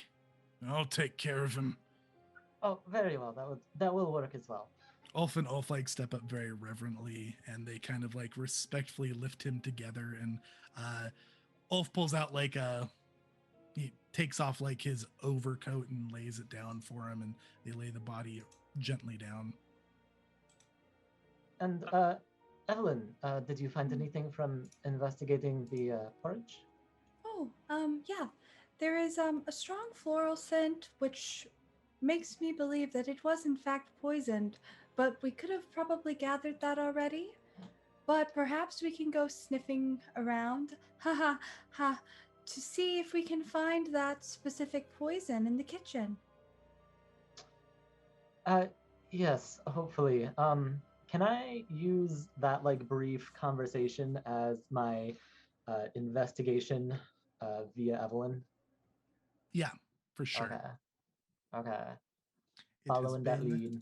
noted. That is a new lead. Sniffing out a lead. Shortly after, you guys see Delma come walking in. Her face is red. She's clearly been crying, looks very distressed. And Rolf comes walking back in. He is sweating. He looks very like nervous and anxious as he comes walking in, takes a deep breath. All right, I told you all to behave, and then I leave, and this is what happens. I'm going to question every single person here. Nobody leaves until they've been questioned, understand? Yes, of course. Everybody kind of nods in agreement. Yes, of course, sir. It's me, Giles. I'm in the scene. And Cindy put a hand on Gunnar and cast guidance. Gunnar, you got to get a hold of yourself. If we're going to figure out what happened, we must do it with our brains, not our bronze. Okay. Look at me. Look at me. Take a deep breath. In with me. And out. Good, sir. Good. Okay. Do you feel better? No. We'll do one more breath. In and out. Now compose yourself. Everyone out there needs you. Okay. Are you a Wainwright or are you a Wainwright? Colin Rouse speaks up from the ground next to Amora. He assaulted Amora. And you assaulted him, sir. I watched you slap him. She was on the ground hurt. This man just lost his father. Do you think you would do any different? Bort was his father? I said silence. He just kind of shakes his head and he quiets up. You will speak of this to no one. Rolf comes in and he talks to Ulf and asks him to bring the body down to the cellar. There's this tavern map isn't canon, but there's like a cell back here that leads down into the cellar. Not a cell. There's stairs that leads down to a cellar over here. Ulf pick up the body respectfully and start carrying him down. Delma comes up to Evelyn and she's gonna just hug her. Thank you for keeping everything in check. I'm sorry. I'm so upset. I hug when I There, get there. upset. It's all right. She's very awkward at this, but she tries. Very good. And then after the body is moved down, Rolf starts calling people over individually to question them.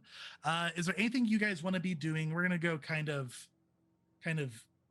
downtime mode in a sense, where we're gonna time skip around a little bit. Is there anything you guys want to do in between while Rolf is questioning other people?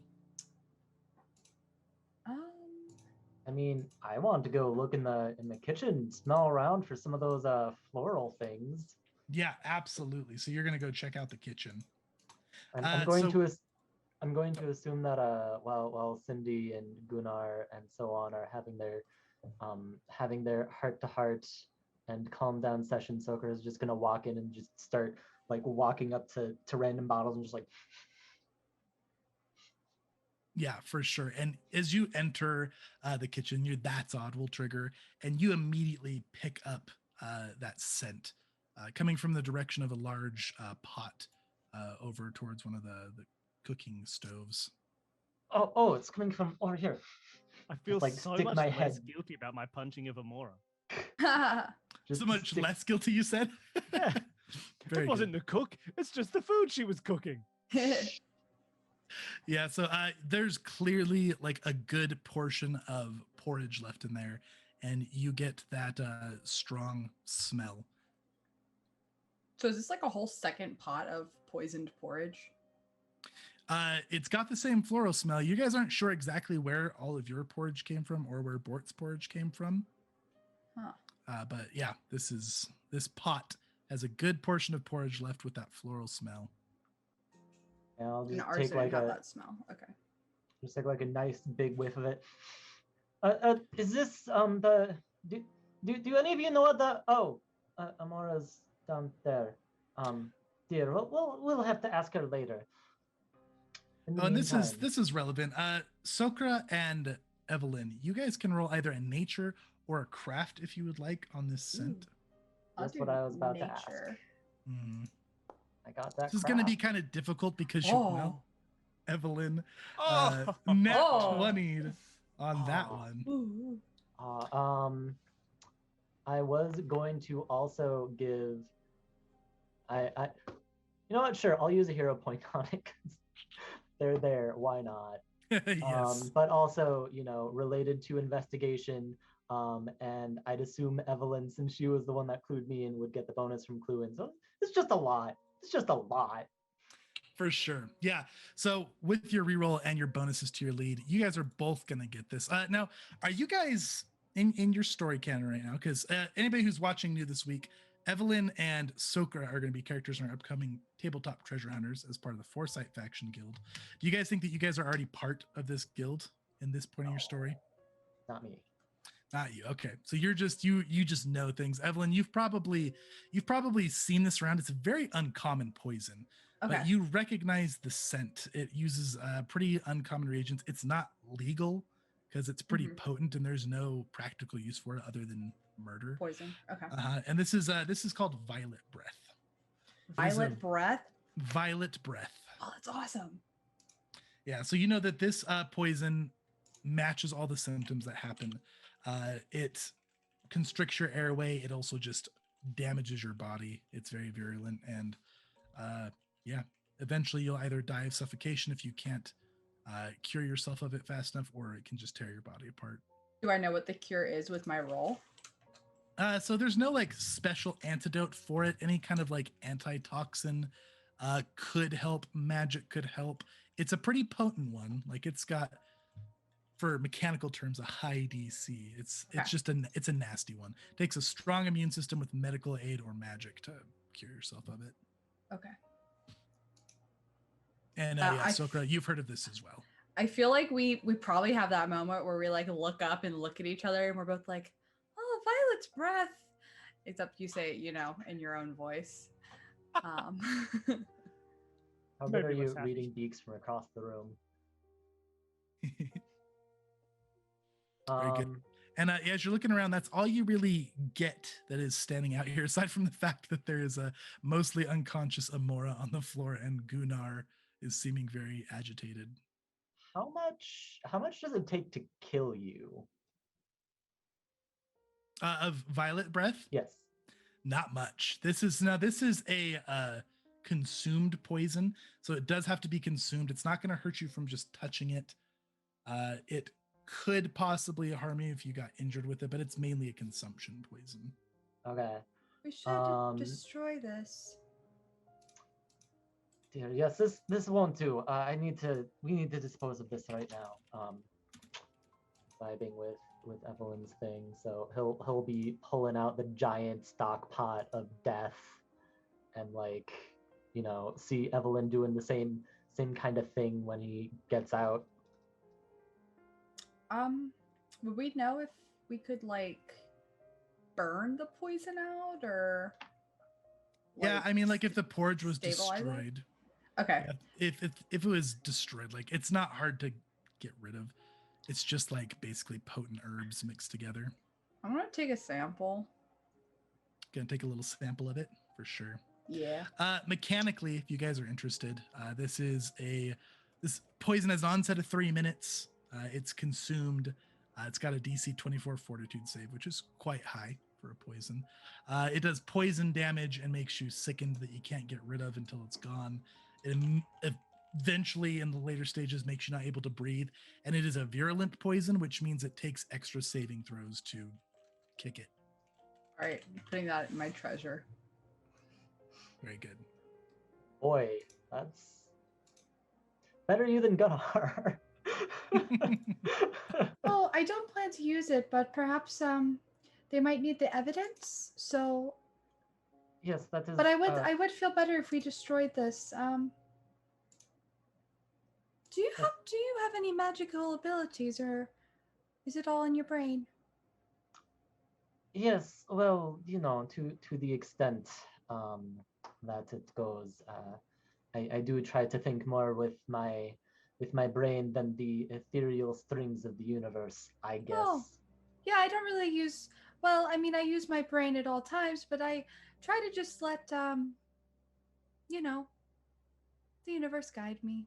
Yes, I honestly It's also don't much more consider amusing when myself you keep in mind that Evelyn's hair is like Yeah, floating. it's like her hair, she's got like these like long, like medieval looking sleeves, and it's all just like, very gently flowing. We're gonna need you to get some fans, Shelby, that like blow your hair You're right. upwards. Quiet fans, though. Yes. Yeah. Don't want to ruin the audio. I'll get like a hand fan. Just like. So as you guys are discussing, you guys are gonna see Rolf appear in the kitchen doorway here. He's gonna step up. Gunnar, is it? Ah, You're up. Let's go talk. right. And with that, as Gunnar is getting ready to be questioned, let's go ahead and take a quick 15-minute break. So chat, we're gonna go take a quick rest. We will be back at 9:15. Stick around for the continuing of this murder mystery now. We'll catch you guys in a few. Dun, dun, dun. It was Amora. Welcome back, fellow geeks, to our playthrough of The Fall of Plaguestone. We just took a short 15-minute break. Thank you all for sticking around. We have just started a murder mystery in the Tavern of Sorts. Our party's caravan leader, Bort, ate some turnip porridge and then became poisoned and died. Right in front of everybody. It was very alarming. Gunnar was very alarmed. He went running back to the kitchen, immediately attacked the cook because it was the only reasonable connection at the time. They found that there is a large pot of poisoned porridge in the back. Nobody else appears to be sick, even though they all ate bits of the porridge. I think you all did, right? Everybody ate porridge. Yeah. Anybody not eat porridge? Giles. Definitely why I was asking how much it takes to kill you. And then when you said 3 minutes, I was like, "Oh boy." Well, did I smell any of the floral stuff in our porridge? No, that you did Okay. not. So you guys are feeling pretty good at the moment. Yeah, that's where we're at. The sheriff, Rolf Garley, is currently questioning everybody in the tavern. Now, he has been letting people leave as he questions them. So the bar is getting thinned out. And it's really mostly down to, for the most part, the staff and you guys at this point left in the tavern. He seems to have been saving you for last. And he's starting with Gunnar. So Gunnar, he pulls you aside out to the kind of main tavern area in a corner away from everybody else. All right, tell me what happened from your perspective. Look, I mean, there was a fight earlier. You were here for that. I mean, that was fine. Everybody relaxed. Bort invited us all to have some food with him. He loves the turnips here. He spent all the time on the road leading up to here talking about this turnip porridge. Clearly, whoever killed him knows that it's his favorite food here because he sat down. He got a specially big bowl. I do remember that. He got a bigger bowl than anybody else. I don't remember who took it out for him. I think, was it because one of the servers had left? Sorry, I won't try and do the investigation, but I'll say he got a big bowl. Any details you have? You're not necessarily suspect. During the fight, one of the servers here, who's the little woman who was doing the serving? It's not Delma. It's the one who was injured. Trin, I think. Yeah, she got hit just like me, like this big mug mark on my head. She had it worse. She left, so she didn't do the serving. I remember because Bort said, "Okay, Delma, you go get me the food." I think it was Delma. Delma went and got him. She took out a big bowl, a special bowl. You could have written Bort's name on the side. It was so clearly a bowl for Bort. They put it down for him. He ate. He told us a beautiful story. He always had beautiful stories. He was a good man. He was here. He was getting us all food. He was looking after us. And somebody, some crazy person, put something in his food because as soon as he was finished eating it, he collapsed. He couldn't breathe, and he fell and now he's dead. And what are you going to do about it, Sheriff? Well, that's what I'm figuring out right now. Now, you're pretty new to Bort's crew.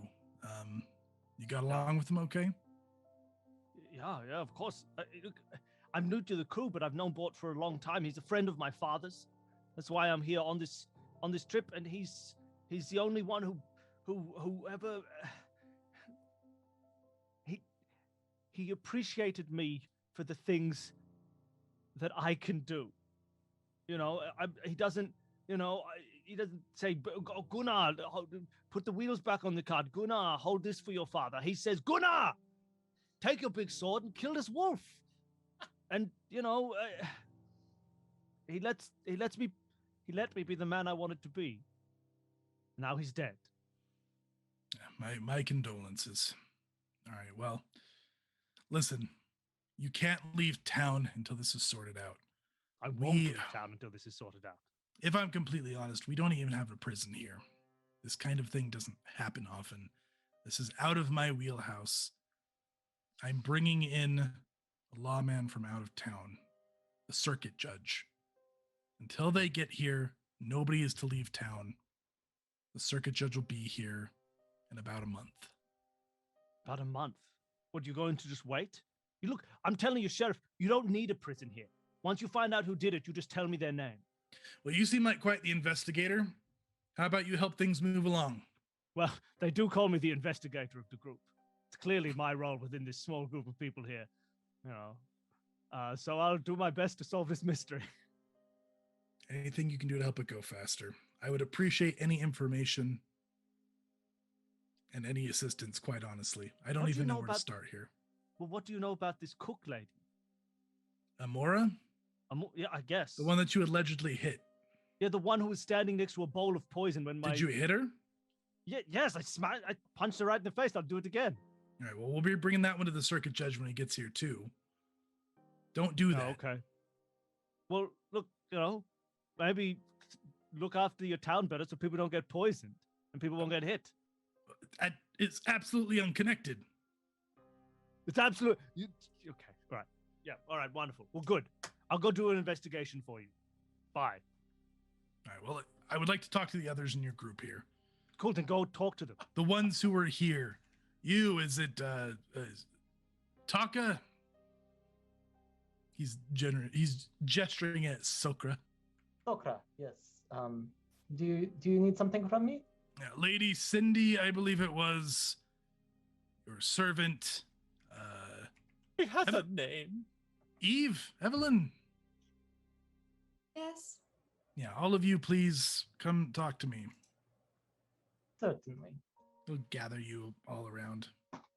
I don't have suspect to believe any of you did this. You're just passing by. As far as I've gathered, nobody's seen you here before.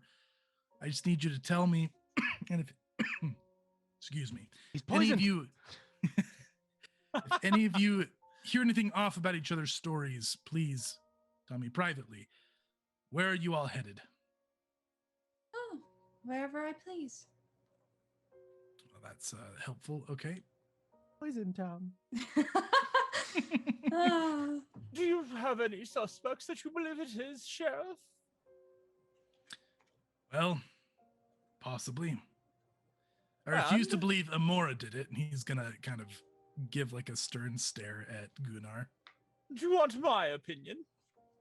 Sure. It was Amora. I believe it was Fennec.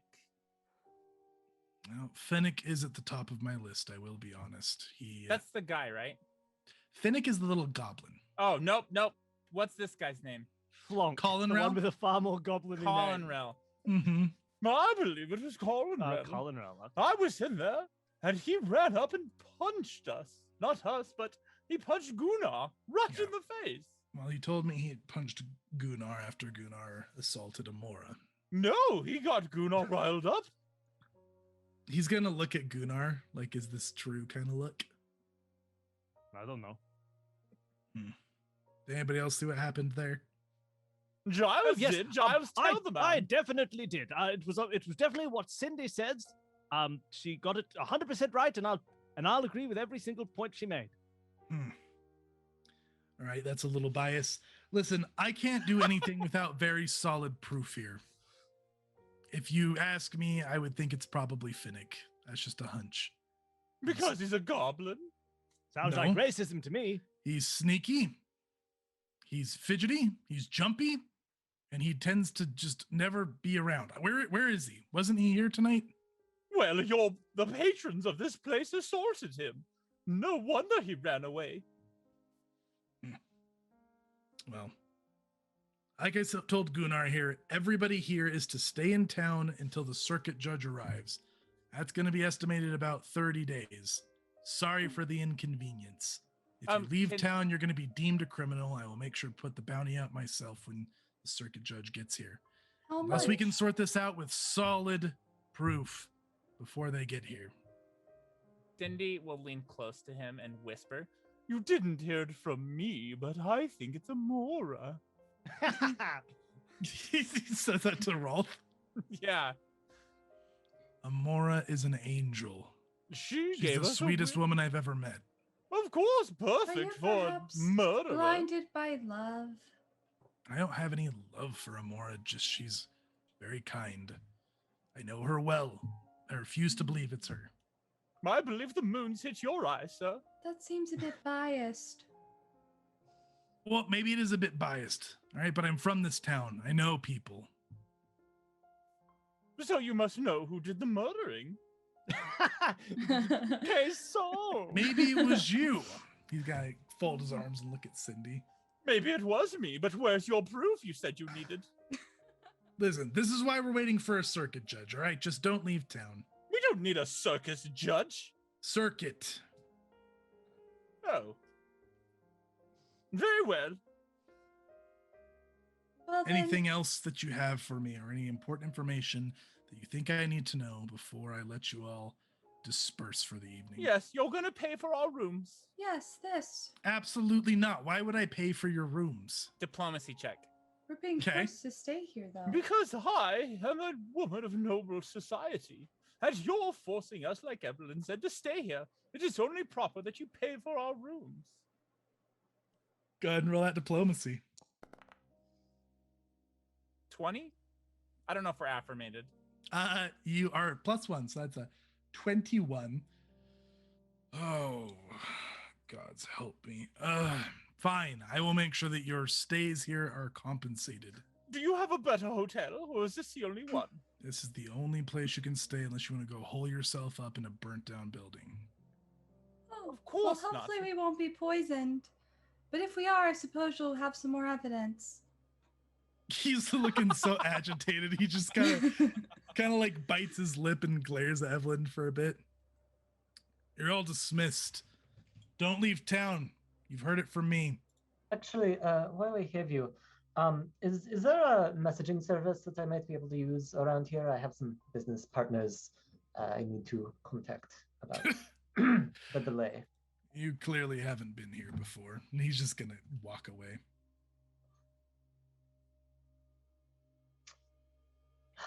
I think he might have been mad at me, but I don't know why. Okay. How strange. Yes, Sulka. So I'm sorry. Actually, I think we're the messaging service. Bort usually picks up mail from here and takes it on as he continues his journey. I don't think you're going to get any better than what we could. It's not so good out here.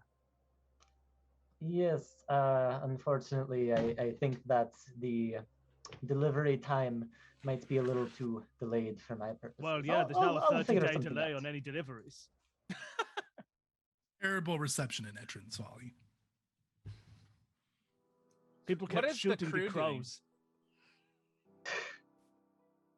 Did you ask a question, Toby? Yeah, what's the crew doing? Are they still in here?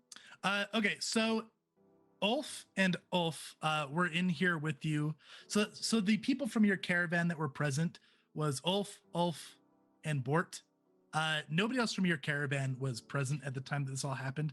Ulf and Ulf already interviewed with Rolf. Man, so many close names. And they left before you guys were questioned. You saw them head out back to where the carriages are. Oh, they're going back to the carriages? That's where you last saw them heading. Yeah, it was out the back towards the carriages. Gunnar, Yeah. how are the carriages going to go if you're meant to, go with them?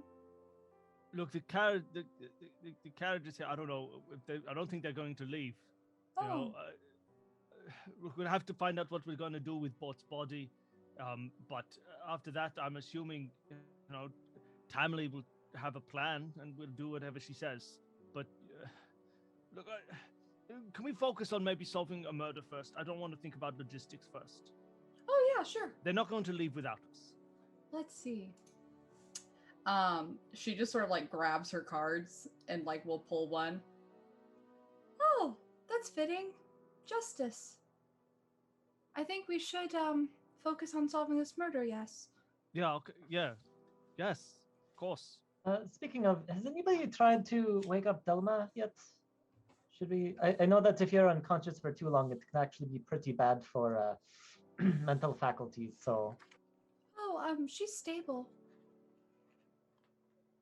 You meant to Mora, I imagine. Yeah. Mora. Yeah, sorry. Oh, good. I was about to say what happened to Delma. Wait, you knocked Who did I punch? There are a lot of names, and I'm bad at them. How's that? Yeah. Shortly after you mention that, you see Amora talking with Colin. She's kind of holding her head. She glares over towards Gunnar, and then they keep chatting. Delma walks over to you guys. I'm so sorry about Bort, and I'm so sorry that your first visit here was so terrible. Yes. Before.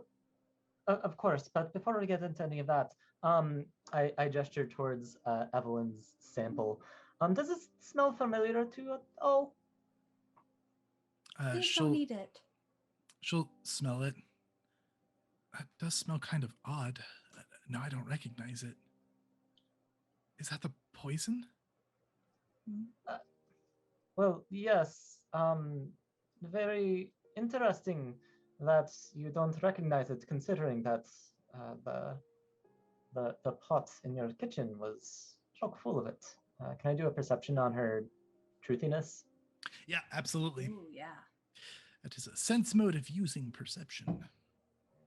Perception in here. You guys, I believe, just got affirmated up to +2. Ooh. Do it. Dang. It's also 20. related to my To your lead. Yeah, I'll I think I didn't know what the reaction was. So yeah, when you're kind of trying to gaze into her soul, you sense complete truth. She seems completely bamboozled by it. You don't sense any deceit. Do you have a garden? Do you grow herbs? I don't tend any garden here, except for just some flowers out front, but they're just typical daisies and whatnot. Amora, and she calls Amora over. She is still glaring at Gunnar as she approaches. Yeah, dear. They say that the pot of porridge was poisoned. Is that right? Oh, was it not? Did I get that wrong? Oh, Gunnar was simply making a funny face. Oh, Amora, can you please tell them how the porridge went out tonight? Sure. I served it up, first batch for all of you. Scooped it from the same pot. First batch went to all the small bowls.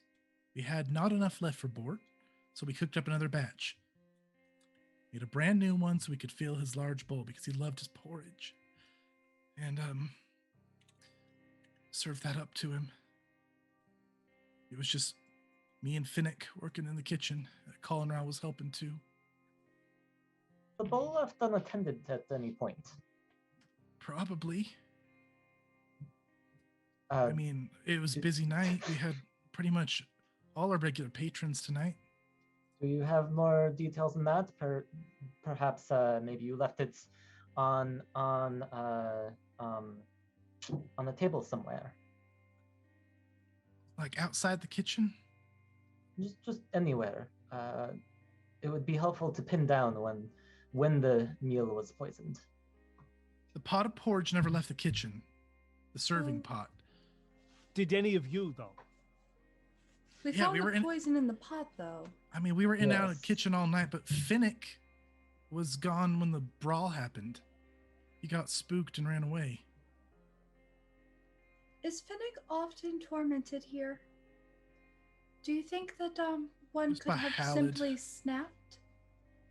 Everybody's real nice to Finnick except for Hallad, and maybe occasionally Rolf isn't so friendly. Does this Sometimes Hallad Krent often? when he gets too drunk. Does this Hallad often eat large bowls of turnip porridge? No, Hallad doesn't like the porridge. Well, there goes that theory. God, Hala drinks all the turnip ale. I don't So think if Finnick wanted to poison Hala, he'd be poisoning the ale. 100%. I don't think Finnick would hurt anyone. He's skittish, but he's real friendly when you get to know him. We'll have to see what Finnick has to say about all this. So, I don't know where he went off to. I don't know where he lives either. I'm sorry. He kind of bit of a mystery. Yes. It's Solkra and Evelyn. You were saying you know the poison that they used for this. Do you know?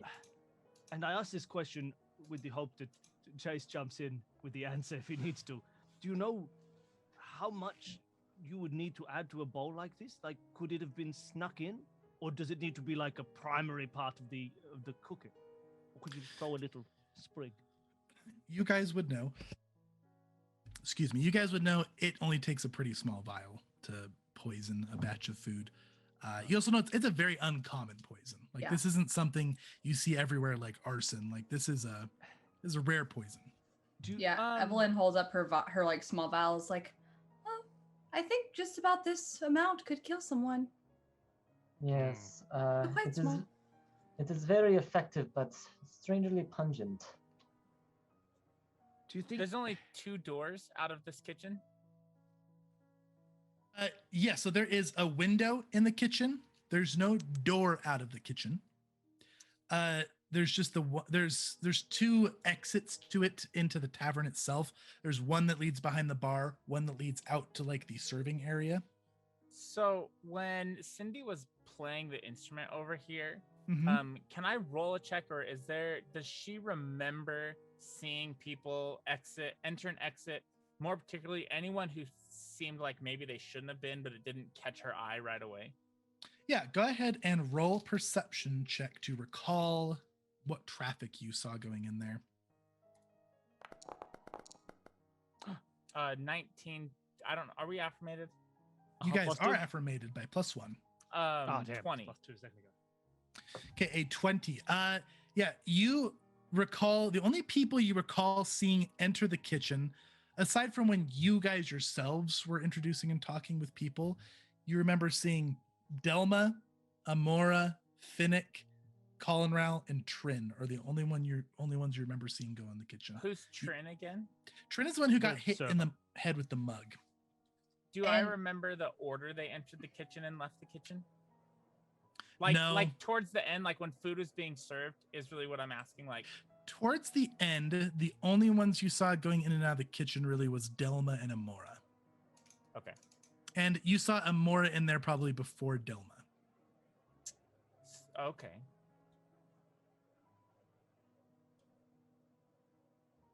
Do you think, again, for you poison people, look, I don't know anything about this kind of plants, and I mean, I do have a range, I actually do, but still, do you think maybe, is this something they probably bought, or is somebody growing it somewhere in town? That's a good question. Evelyn, you nat 20 this, right? Yeah. You Yeah. did. Yeah. So you would know that this would either take a very skilled alchemist to make, or it would have to be bought in a pretty sketchy like black market area. Okay, but no one's got like a little Yeah. patch of land behind Because their this hut is growing. very illegal, right? Yeah, and it's not just like a simple plant you could grow and make. This is a combination of ingredients that are finely balanced. Like this is a complex poison. This would be hard to craft. This is a sort of engineered type of plant that's highly illegal. So I suppose it was purchased, unless, is there an alchemist about the town? Delma, I don't Delma, is think- there an alchemist here? I don't think we have any alchemists in town. No. I suppose it was purchased. Is there a very shady part of town, or someone who might be able to get you things that aren't typically sold? We're a very small town. I mean, I think you've pretty much met everyone tonight. You saw Hallett earlier. He tends to keep to himself. I don't know if you met Sir Lawrence Krent. He, gentleman that was drinking on his own back in the corner. This is pretty much everybody. Mostly just farmers around here. Farmers, huh? So Poison folks who are farmers. experienced with growing things. Right. Um, I don't believe you met my father either. He wasn't around tonight. He's an alchemist. I have maybe a strange question, but I'm just trying to remember something. Delma, if I can dredge up some old history here. Mhm.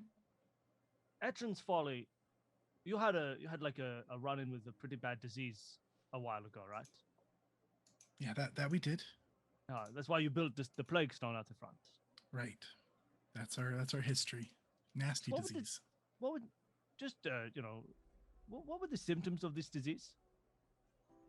Oh, rashes, fevers, vomiting, general weakness. Okay. There's not some like secret poison that lives in the town. Okay, no, that's all right. Nothing, Um, nothing horrible like what happened to Bort. I do have one follow-up question based on a cursory Google search that says that pigs have been scientifically shown to have a better sense of smell than dogs. How well could my pig track down a scent? Oh, I forgot Your about pig your does have pig. scent, and you Yeah. can have it try to Okay. track a scent. Yeah.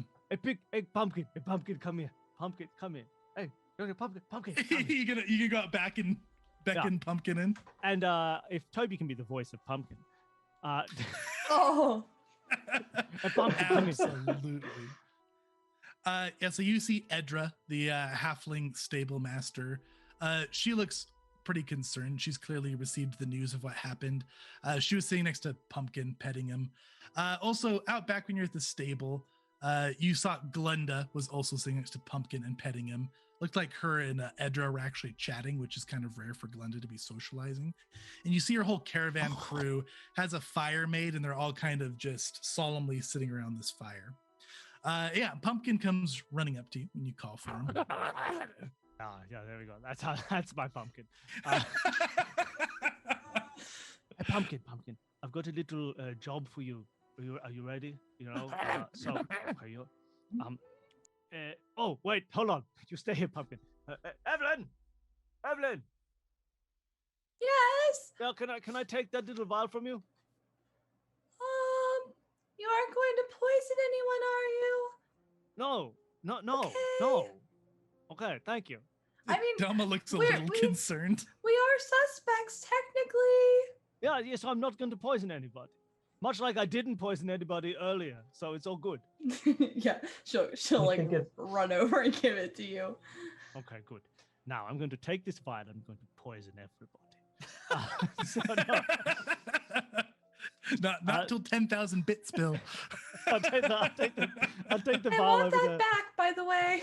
Yeah. Just give one second, please. I'm gonna go over to Pumpkin and say, Pumpkin, okay.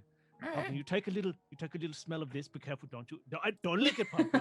No, it's not for eat. No, hey, Pumpkin, no. Take a little sniff. Right. Pumpkin Okay. sniffs so- and backs up. Yeah, well, it's not good, is it? No, it's very bad. Okay, now you got to go follow the scent, Pumpkin. Go and find more of this, but not in the kitchen. We know it's in the kitchen. Go somewhere else, or maybe in the kitchen. I'll see where maybe you'll smell something like little corner where we'll find it. You just don't worry, Pumpkin. You just go. You smell. So I need you to make me a nature check because this is kind of an advanced trick to be like track this poison for a pig. So roll me a nature to handle your animal and do kind of an advanced trick here.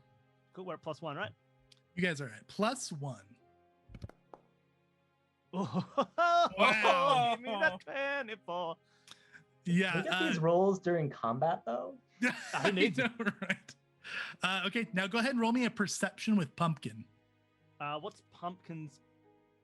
So it should be. Oh, let me get you Pumpkin on the map. Yeah, I don't have so a you pumpkin on the map.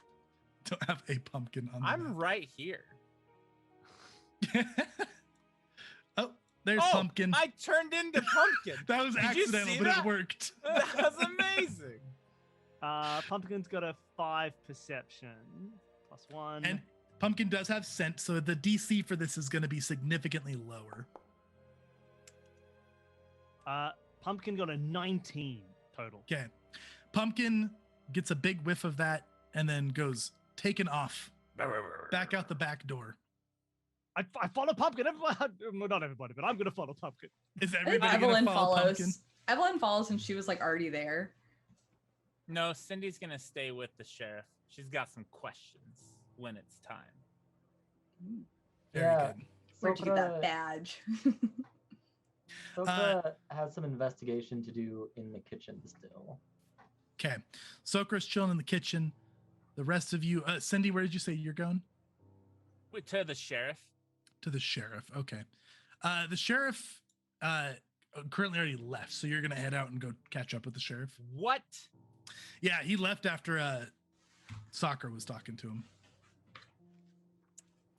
He's probably far. You saw him leave like not that long ago. Who's but- still in here? So in here, you still have Colin Rao. Bort is dead. Rip Bort. Get rid of it. And And so you've got Delma, Colin Rao, Amora is still in here. okay, Cindy wants to go to Delma then. Okay. So we'll come back to you in just a minute, Cindy and Sokra. Yeah, you guys are following Pumpkin out here. Pumpkin goes running outside and then takes like a hard left outside the door away from the carriages, kind of around the corner of the building, and starts hoofing and snorting in a bush kind of on the side of the building. Search the bush. Okay.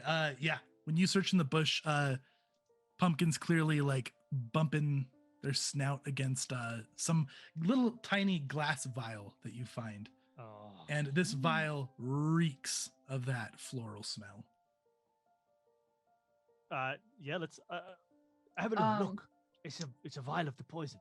Oh, would you look at that? She pulls out like a little cloth or like tears like a piece from like her long skirt and like just sort of like picks it up to like not, fully touch it. Yeah, Mhm. And she's gonna kind of like pat. Sorry, there's a wig here in my eyelash. She's gonna sort of like pat the ground and see if there's like anything else in the area. Yeah, go ahead and roll me a survival here. Oh. Well, don't just stand there. Look around. Oh, okay. I'll also roll a survival. Or maybe can is there like the advantage system here, like D&D? Yeah, so there is. It's called Fortune, but it's much less common in okay. 2e than it is in 5e. Is poison my hunted prey? Yeah, you can. You can. Well, really? yeah, you can. Hunt poison? I would let you hunt like just this. Yeah. I don't see why I not. a +2. I rolled a 15. A 15. Okay. Plus, I don't know if we have any. You guys are one affirmated. What did you get, Bill? Hey. 22 +1 because I couldn't add the hunt and prey and the affirmation, so it's 23. Okay, very nice. Yeah. So with the 23, So now Evelyn, you see like just quite a you see bits of foot traffic here, but you're not making out anything notable. Something that you pick up, Gunnar, as you're looking around here, is you see very clear small footprints back here that are more fresh than the rest. Like these are either like gnome or goblin or halfling footprints, like kind of smeared in the mud. Should I call for the others then? We could perhaps track them. Yeah, look, can I follow these footprints if I'm trying to see where they go, or is it just noticing that there are footprints? Yeah, you can follow them. Look, Evelyn, you go inside. You show them the new poison. If only somebody in our group could look at an object and find out more about its history. But it can't happen. So you show them what we found. I'm going to follow these little feet. Oh, well, just Yeah. Can you just wait for just a moment? Yes, of course. Okay. And I like just sort of probably like she moves with more like ferocity than she's ever moved, or more like hustle than she's ever moved before, as she's like sort of like swings the door open and it's like, Cindy, Sokra, can you come here please? And we'll pan over to you guys, and you guys will hear that in just a moment. Let's let you guys do your little bits of investigations you were doing. So Sokra, you're investigating the kitchen. What kind of stuff are you keeping an eye out for here? What are you doing? Yes. So I have the sneaking suspicion that this might be a bit of not the best use of time, but Sokra is going to be just trying to get an image of what happened in the kitchen, and he's going to check to see if there are any clues left laying around. For sure. And are you using like your 1 minute investigator business here? So I already did that on the poison. If I find anything with this, I may pursue a second lead. Okay, go ahead and roll me a perception then. Oh boy, I'm just gonna use my other hero point to re-roll that because oh man, is that hot garbage. 10 is not so hot. Hero that points was with for the a win. 3, so it's not like, That's a 15 plus your investigation bonuses plus 2 from chat. But you do an 18, I believe. So yeah, you're not really finding anything else that you haven't already spotted. Okay, fair Everything enough. else is kind of seeming, nothing else is catching your eye. Oh, I see. I have more hero points. Cool. Thanks, That you do. And you could spend like, if you spent like a significant amount of time in here, I would let you try to roll again on it. I have the sneaking suspicion that the plot hook coming in through the door might be a little bit better use of time. Yeah, let's see. Let's go to Cindy for a minute. Cindy, what are you doing? Tell me, Delma, where does the goblin live? What was his name? Oh, Finnick. Yes, where can I find him? I wish I could tell you. I don't even know if he has a home here. I think he just kind of camps around. I see him come. I see him go. Nobody's ever been to his place if he has one. Don't you employ him? I do. And you don't know where he lives? It hasn't been a necessity until now, I suppose. What do you do if you need to find him? Like, you're super busy. And I'm learning a lot about running a business today. I'm sorry. I don't know. I'll make sure that I start getting addresses of my employees from now on. Well, you don't have to get their address, but isn't this a small town? It is, and that's what I mean. I don't know if he even has a place here. I haven't ever seen him settle down anywhere. I just see him around. He comes and goes. Can I roll a society check to see if I know where a goblin might live in this town? Yeah, for sure. Perhaps like Diogenes, he lives in a barrel in the marketplace. Did Sokra hear this comment about not knowing the address of your employees? Yeah, absolutely. 21. I didn't add any affirmations. Yeah, no, you I mean, you know that goblins are pretty resourceful when they want to be. You know, before they were more accepted into society, they lived in some pretty like improvised places. Some of them still have those habits. So I mean, he could really live anywhere. He might not even have a stable home. He could be living in the rubble. He could be living in the wilderness. He could be sneakily living in somebody else's home without them knowing. He could be living anywhere. in a poison factory.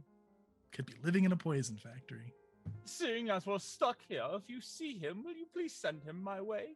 Absolutely. And I suppose I'll have to talk to Trin too. I'm not even sure if she knows what happened yet.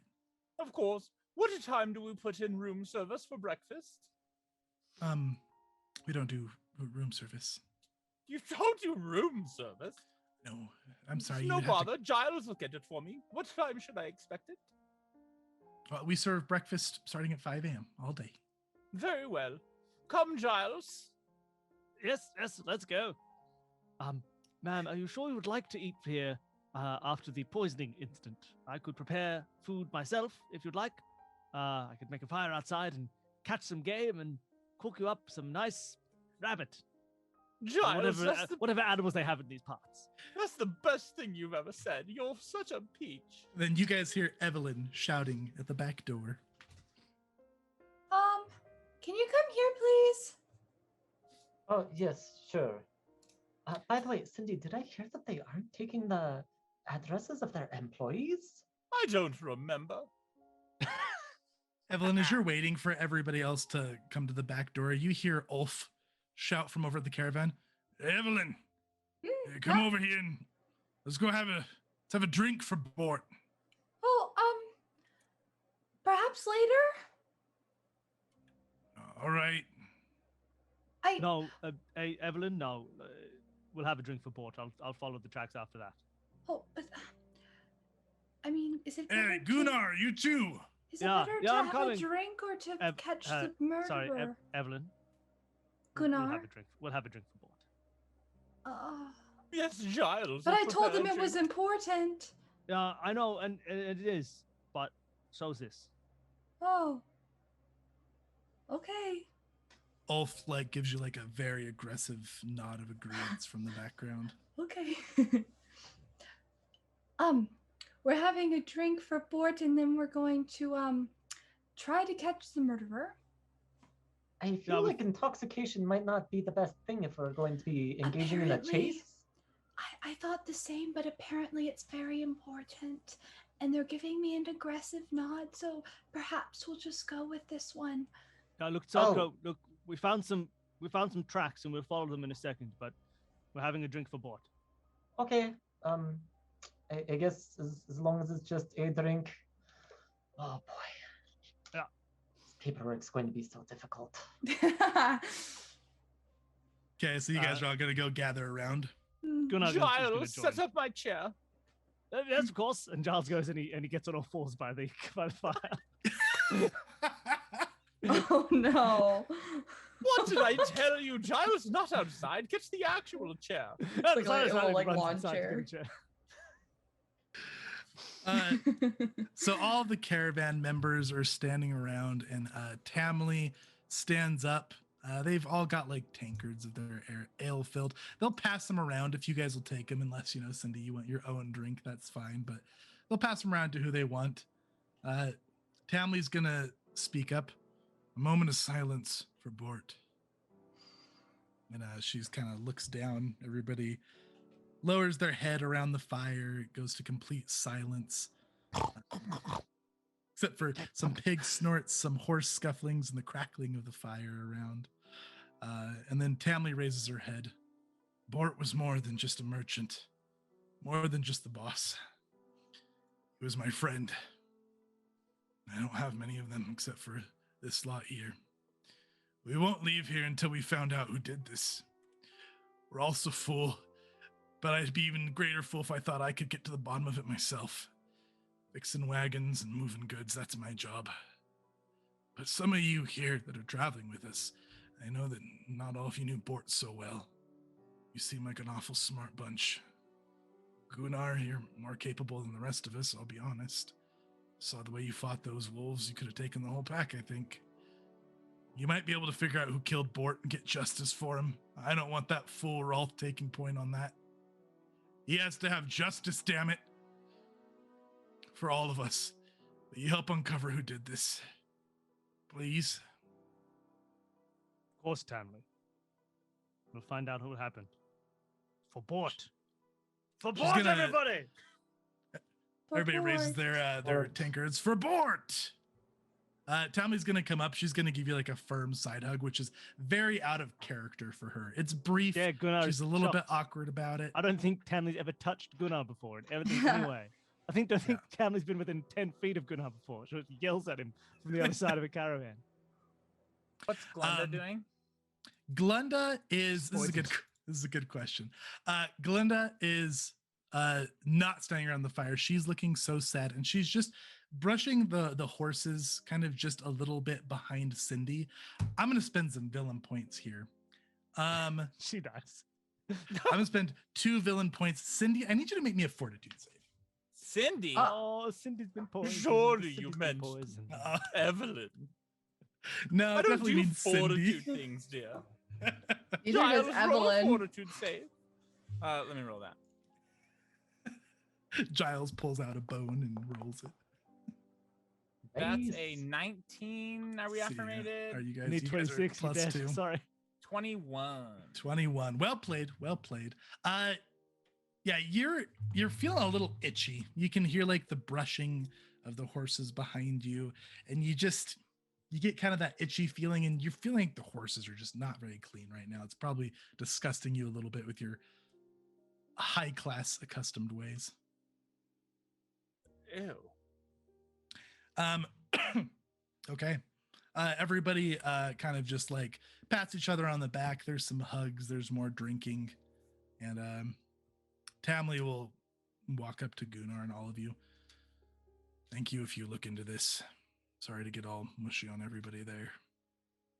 It's a damn shame what happened to Bort. It's an outrage. That it is. It's good people in this town too, for the most part. If I had to guess, Halid, he's an ass. Keep an eye on him. I don't think he had any beef with Bort. I don't think anybody here did, but he's just the only one I know that doesn't have a good heart here. You know? Can Cindy go up to Glenda when it's a good time? Oh, yeah, for sure. Is now a good time? Yeah. She'll pull out a handkerchief, or actually, she'll reach her hand out. Giles, a hanky, please. Yes, of course. Giles reaches into one of his inside coat pockets and hands you a handkerchief. Thank you. Glenda. She just looks back at you, gives like a little smile and a nod. She doesn't say anything. Glenda, dear, are you cleaning the horses, or what are you doing? You're kicking dander everywhere. She looks back at you kind of nervously and nods. Sorry. Don't apologize, dear. Just stop it. They need brushing, though. They're so dirty, and they seem agitated. Have you ever brushed a horse before? All the time. Does it always go like this? Yeah, sometimes it kicks up some dust. Here, I'll bring them further away from you. No, don't do any such thing. Tell me, dear, why do you seem so nervous? Well, because Bort just died. Yes, of course, but you weren't drinking with everyone. I know, Listen, dear, you can tell me. Your secret's safe with me. I don't have any secrets. There's a murderer around here. Doesn't that make you nervous? No, it doesn't make me nervous. I've got Giles. If a murderer's gonna come, they'll go for him first. They'll probably come for both of you because you seem like you have a lot of money. Of course I have a lot of money, dear. What do you think I am, Don't poor? say it so loud. Tell me, are you okay? You seem nervous. No, I'm not okay. Can I roll a diplomacy to try to get her to, like, open up? Yeah. 21 if we're affirmated to 2. A 21. Yeah. Listen, dear, I'm excellent at keeping secrets. She looks at you for a minute, and then her bottom lip just starts quivering, and she just starts bawling. I don't have any secrets. Bort's dead, and I loved Bort. He was like a dad to me. Yes, I've heard that a few times. Do you need a drink? Giles, what are you waiting for? Giles hands her a martini. Yeah, she'll kind of look at it for a bit. You guys have never seen her drink with anybody. And she'll kind of just like furrow her brow, like look like a little angry, and then she'll just pound the drink. She starts coughing and like Well, that gasping was a little bit. nice wine. You don't pound wine, dear, but... Oh, give me another one. Who are? And there's another one. Yeah, she'll pound the other one. She looks like she's just sad drinking now. If you ever need to talk or you need anything, dear, please come to me. I've seen how you look around everyone else. She'll nod. Good luck with the horses. Okay. Edra's helping brush the horses now too. What else are you doing? What do you guys? What's going on? So, We had those tracks to follow. Maybe we yeah, should- Yeah. Sokra, that entire time, Sokra is just kind of sitting there, like kind of holding his drink awkwardly, kind of like taking the occasional sip. Eyes keep on frequently going over towards the bush where it's just like right over there. It's just begging to be investigated, and he just really wants to go, and he's just Yeah. waiting for everybody to get done with their things, and he's like, As you're, Evelyn's like- telling you all the details about the bush. as you're looking at the bush, Sokra, you're that's odd will trigger. You notice along with the bush where the vial was at, you see a little splash of that kind of magenta purplish liquid splashed on the side of the building. on the side of the building, you say? Yeah, like maybe like it splattered there as if maybe the vial was just tossed. Did you? I don't remember you pointing out the liquid on the side of the building. Where was it? So you guys exit out the back door towards the carriages, and like hanging left around the corner on the side of the building, kind of towards the carriage stable exit. It's on that side of the building. So from on this map, it would be like approximately like over here if this is where the exit was at. It appears somebody was in a rush. Okay, so Evelyn, you're telling me about this bush. Yeah, how we like found it, and I'll like point out the tracks and stuff. And so probably if you see that, I'm like, oh, well, I didn't see that before. Hmm. Yes, it's his. Well, I just kind of have an instinct for these things, but I kind of take a look around, try and like, vaguely get a sense of if I will be missed from the scene. I'll go with you. No, I mean you can gather people are kind of just solemnly mourning now. Yeah, quick, we should let them mourn, but let's Oh, should go I already. should I get Cindy? Gunnar? Pumpkin could be quite useful. Oh yes, get Pumpkin. That's a good idea. Pumpkin. Don't get Gunnar, just get Pumpkin. Here, That piggy was the- piggy. Ian, that was the most like Muppet leaving of frame I've ever seen.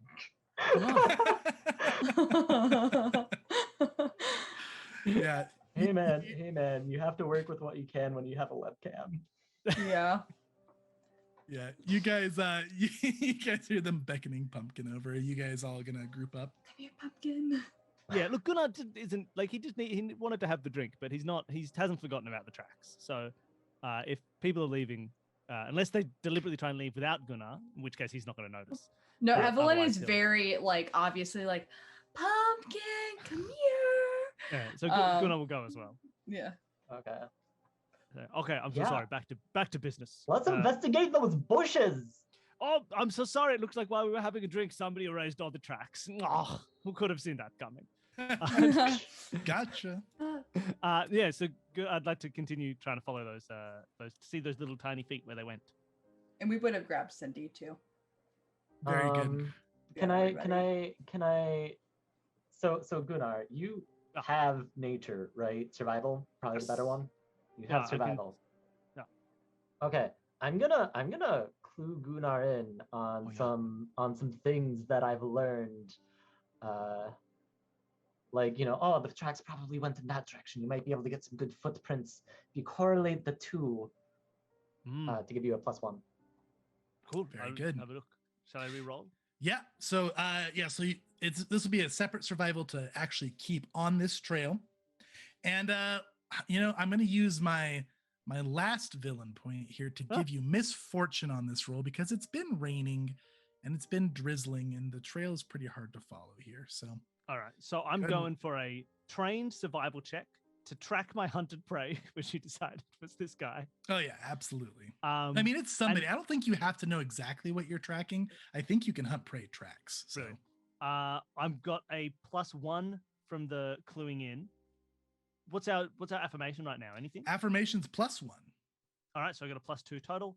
Chat's been like showing a little love, but like they're making sure they keep you guys in check with only that +1. Yeah, it's like I was watching it earlier. It's like some sort of weird turf war. Like, y'all doing okay? Because it seems like you have some beef with each other.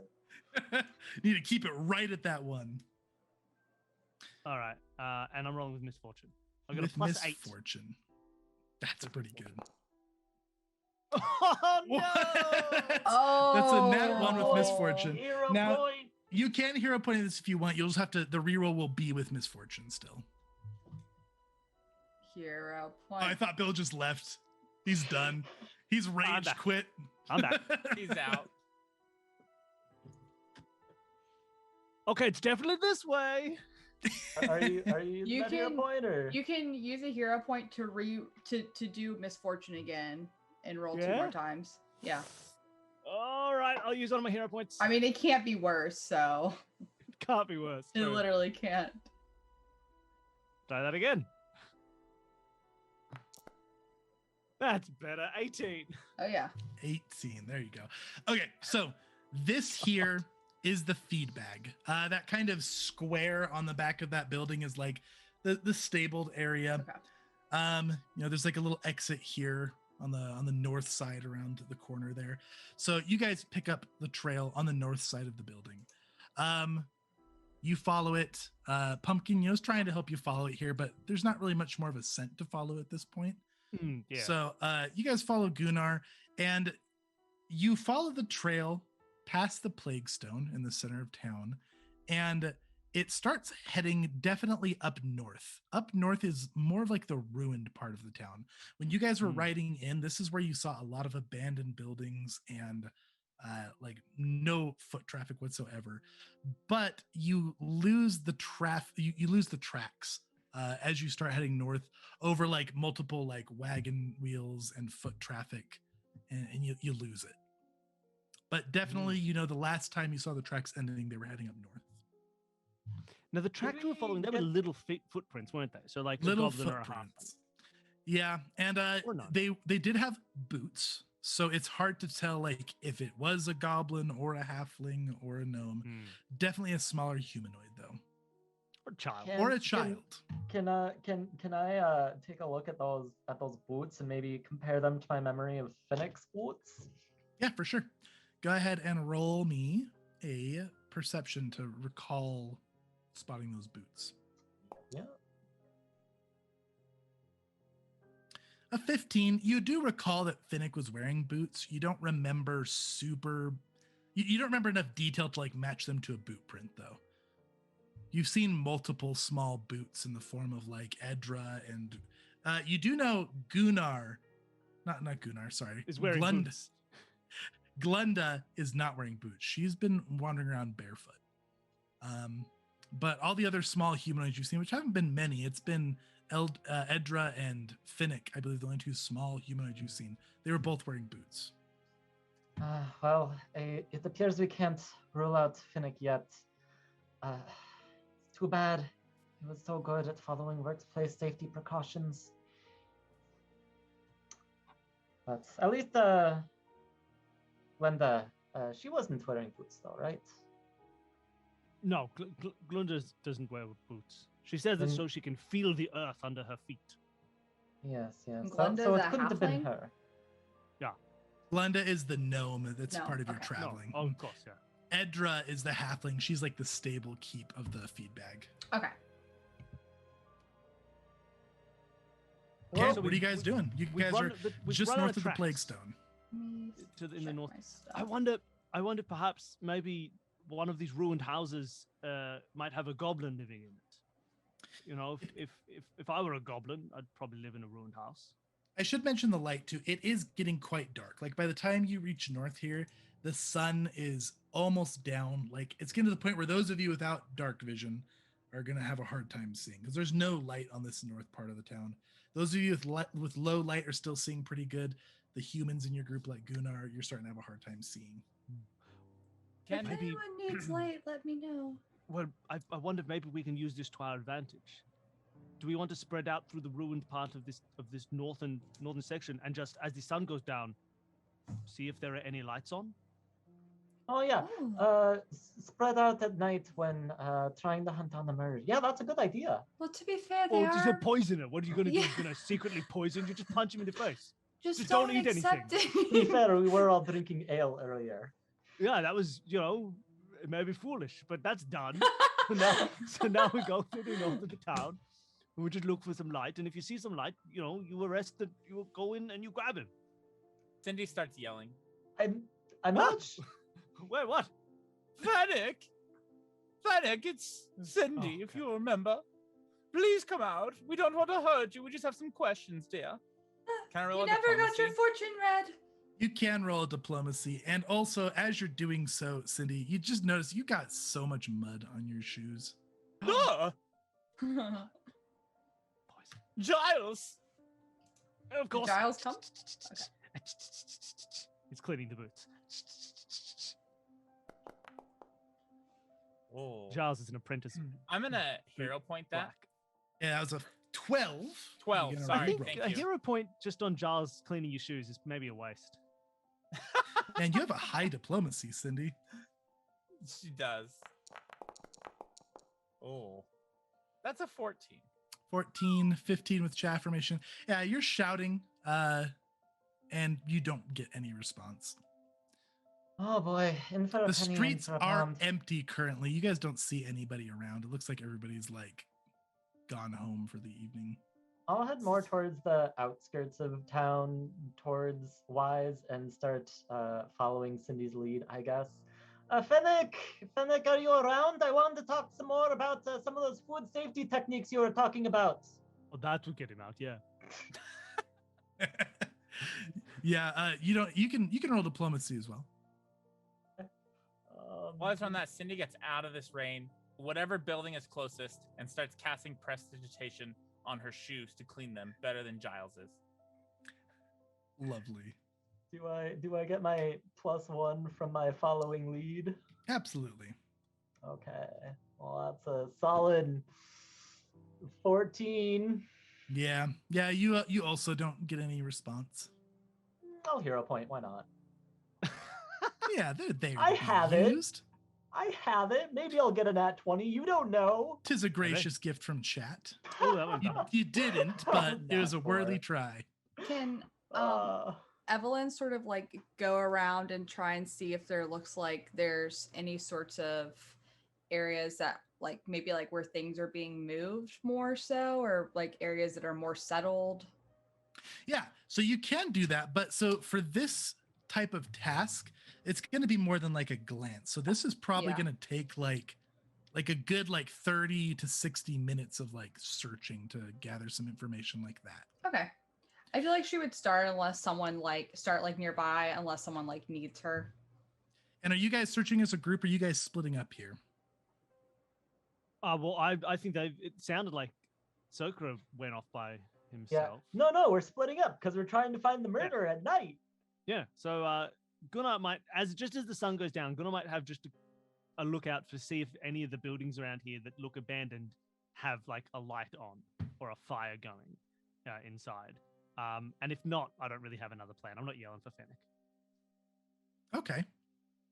Cindy's in So one of the buildings away. very good. So I'll let you guys roll a perception or survival. So Evelyn and Sokra, you guys are doing the shouting method.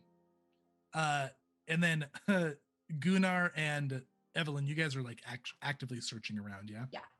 Okay, go ahead and roll me either survival or perception as you look around.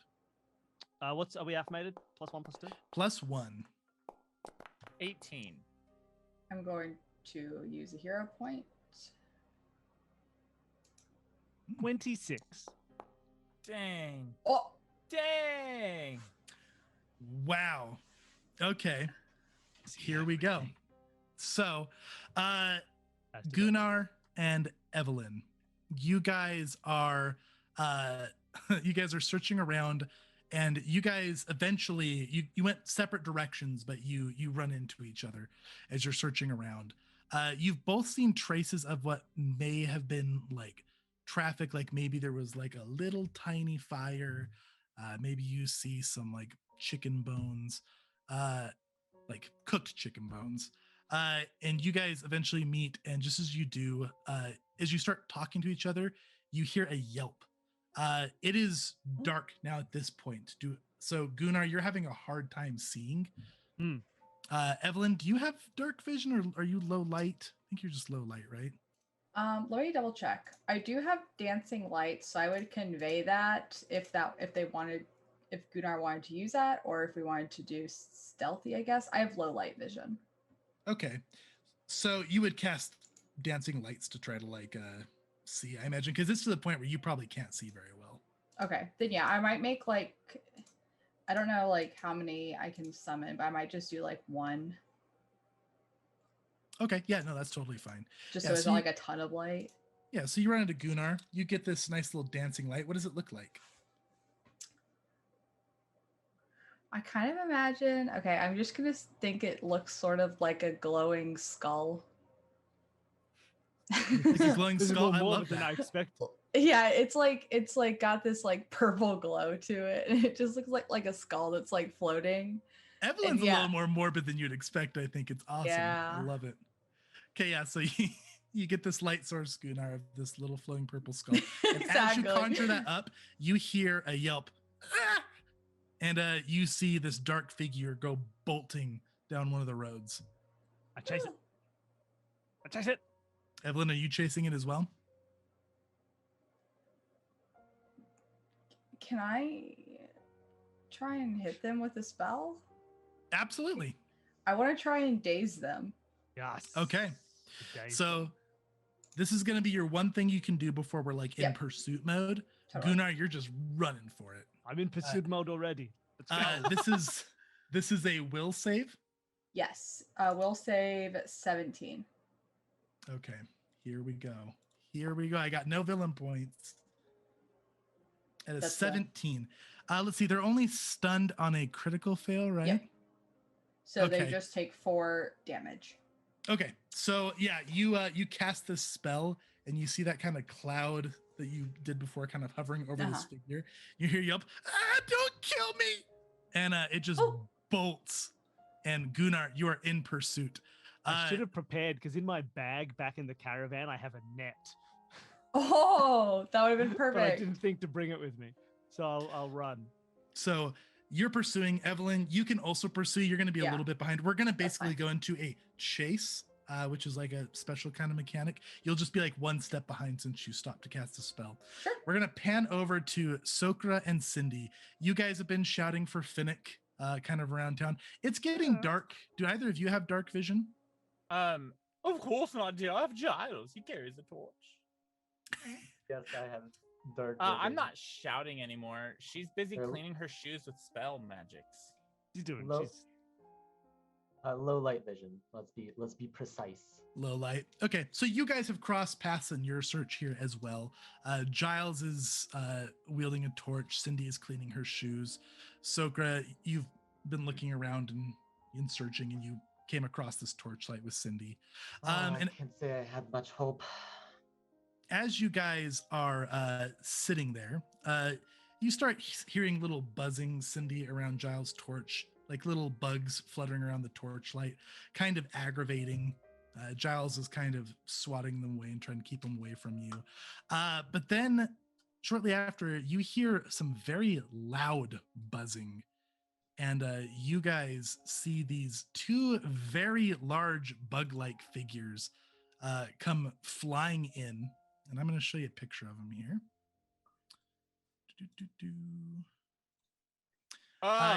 You see a couple of these come flying down, and one looks like it's going for Giles, one looks like it's going for Cindy, and we're going to wrap there for tonight. Okay. Fair enough. So we will return next week to see how Cindy and Sokra handles these bugs, and to see how Evelyn and Gunnar pursue what is allegedly a goblin. You guys haven't gotten a really good look yet. You just heard some squealing and familiar shouting. And that cliffhanger is really gonna bug me all week. I see what you did there. Good stuff. Yeah, so we'll call that a session, guys. Thank you guys so much for joining us tonight. Thanks for the hero and villain points. Thank you, players. Hope you guys had as good a time as I did. Before we wrap up, let's let you guys tell us about yourselves one more time. Bill, tell us about you. Yeah, my name is Bill. I just had that was a lot of fun. I'm very excited for the next session. I do a bunch of stuff that you can listen to. Mostly, I do a show called Escape This Podcast, where we do tabletop style escape rooms and have guests come on and play through those. You can check out all of that and everything else I do at consumethismedia.com. Lots of fun, silly projects.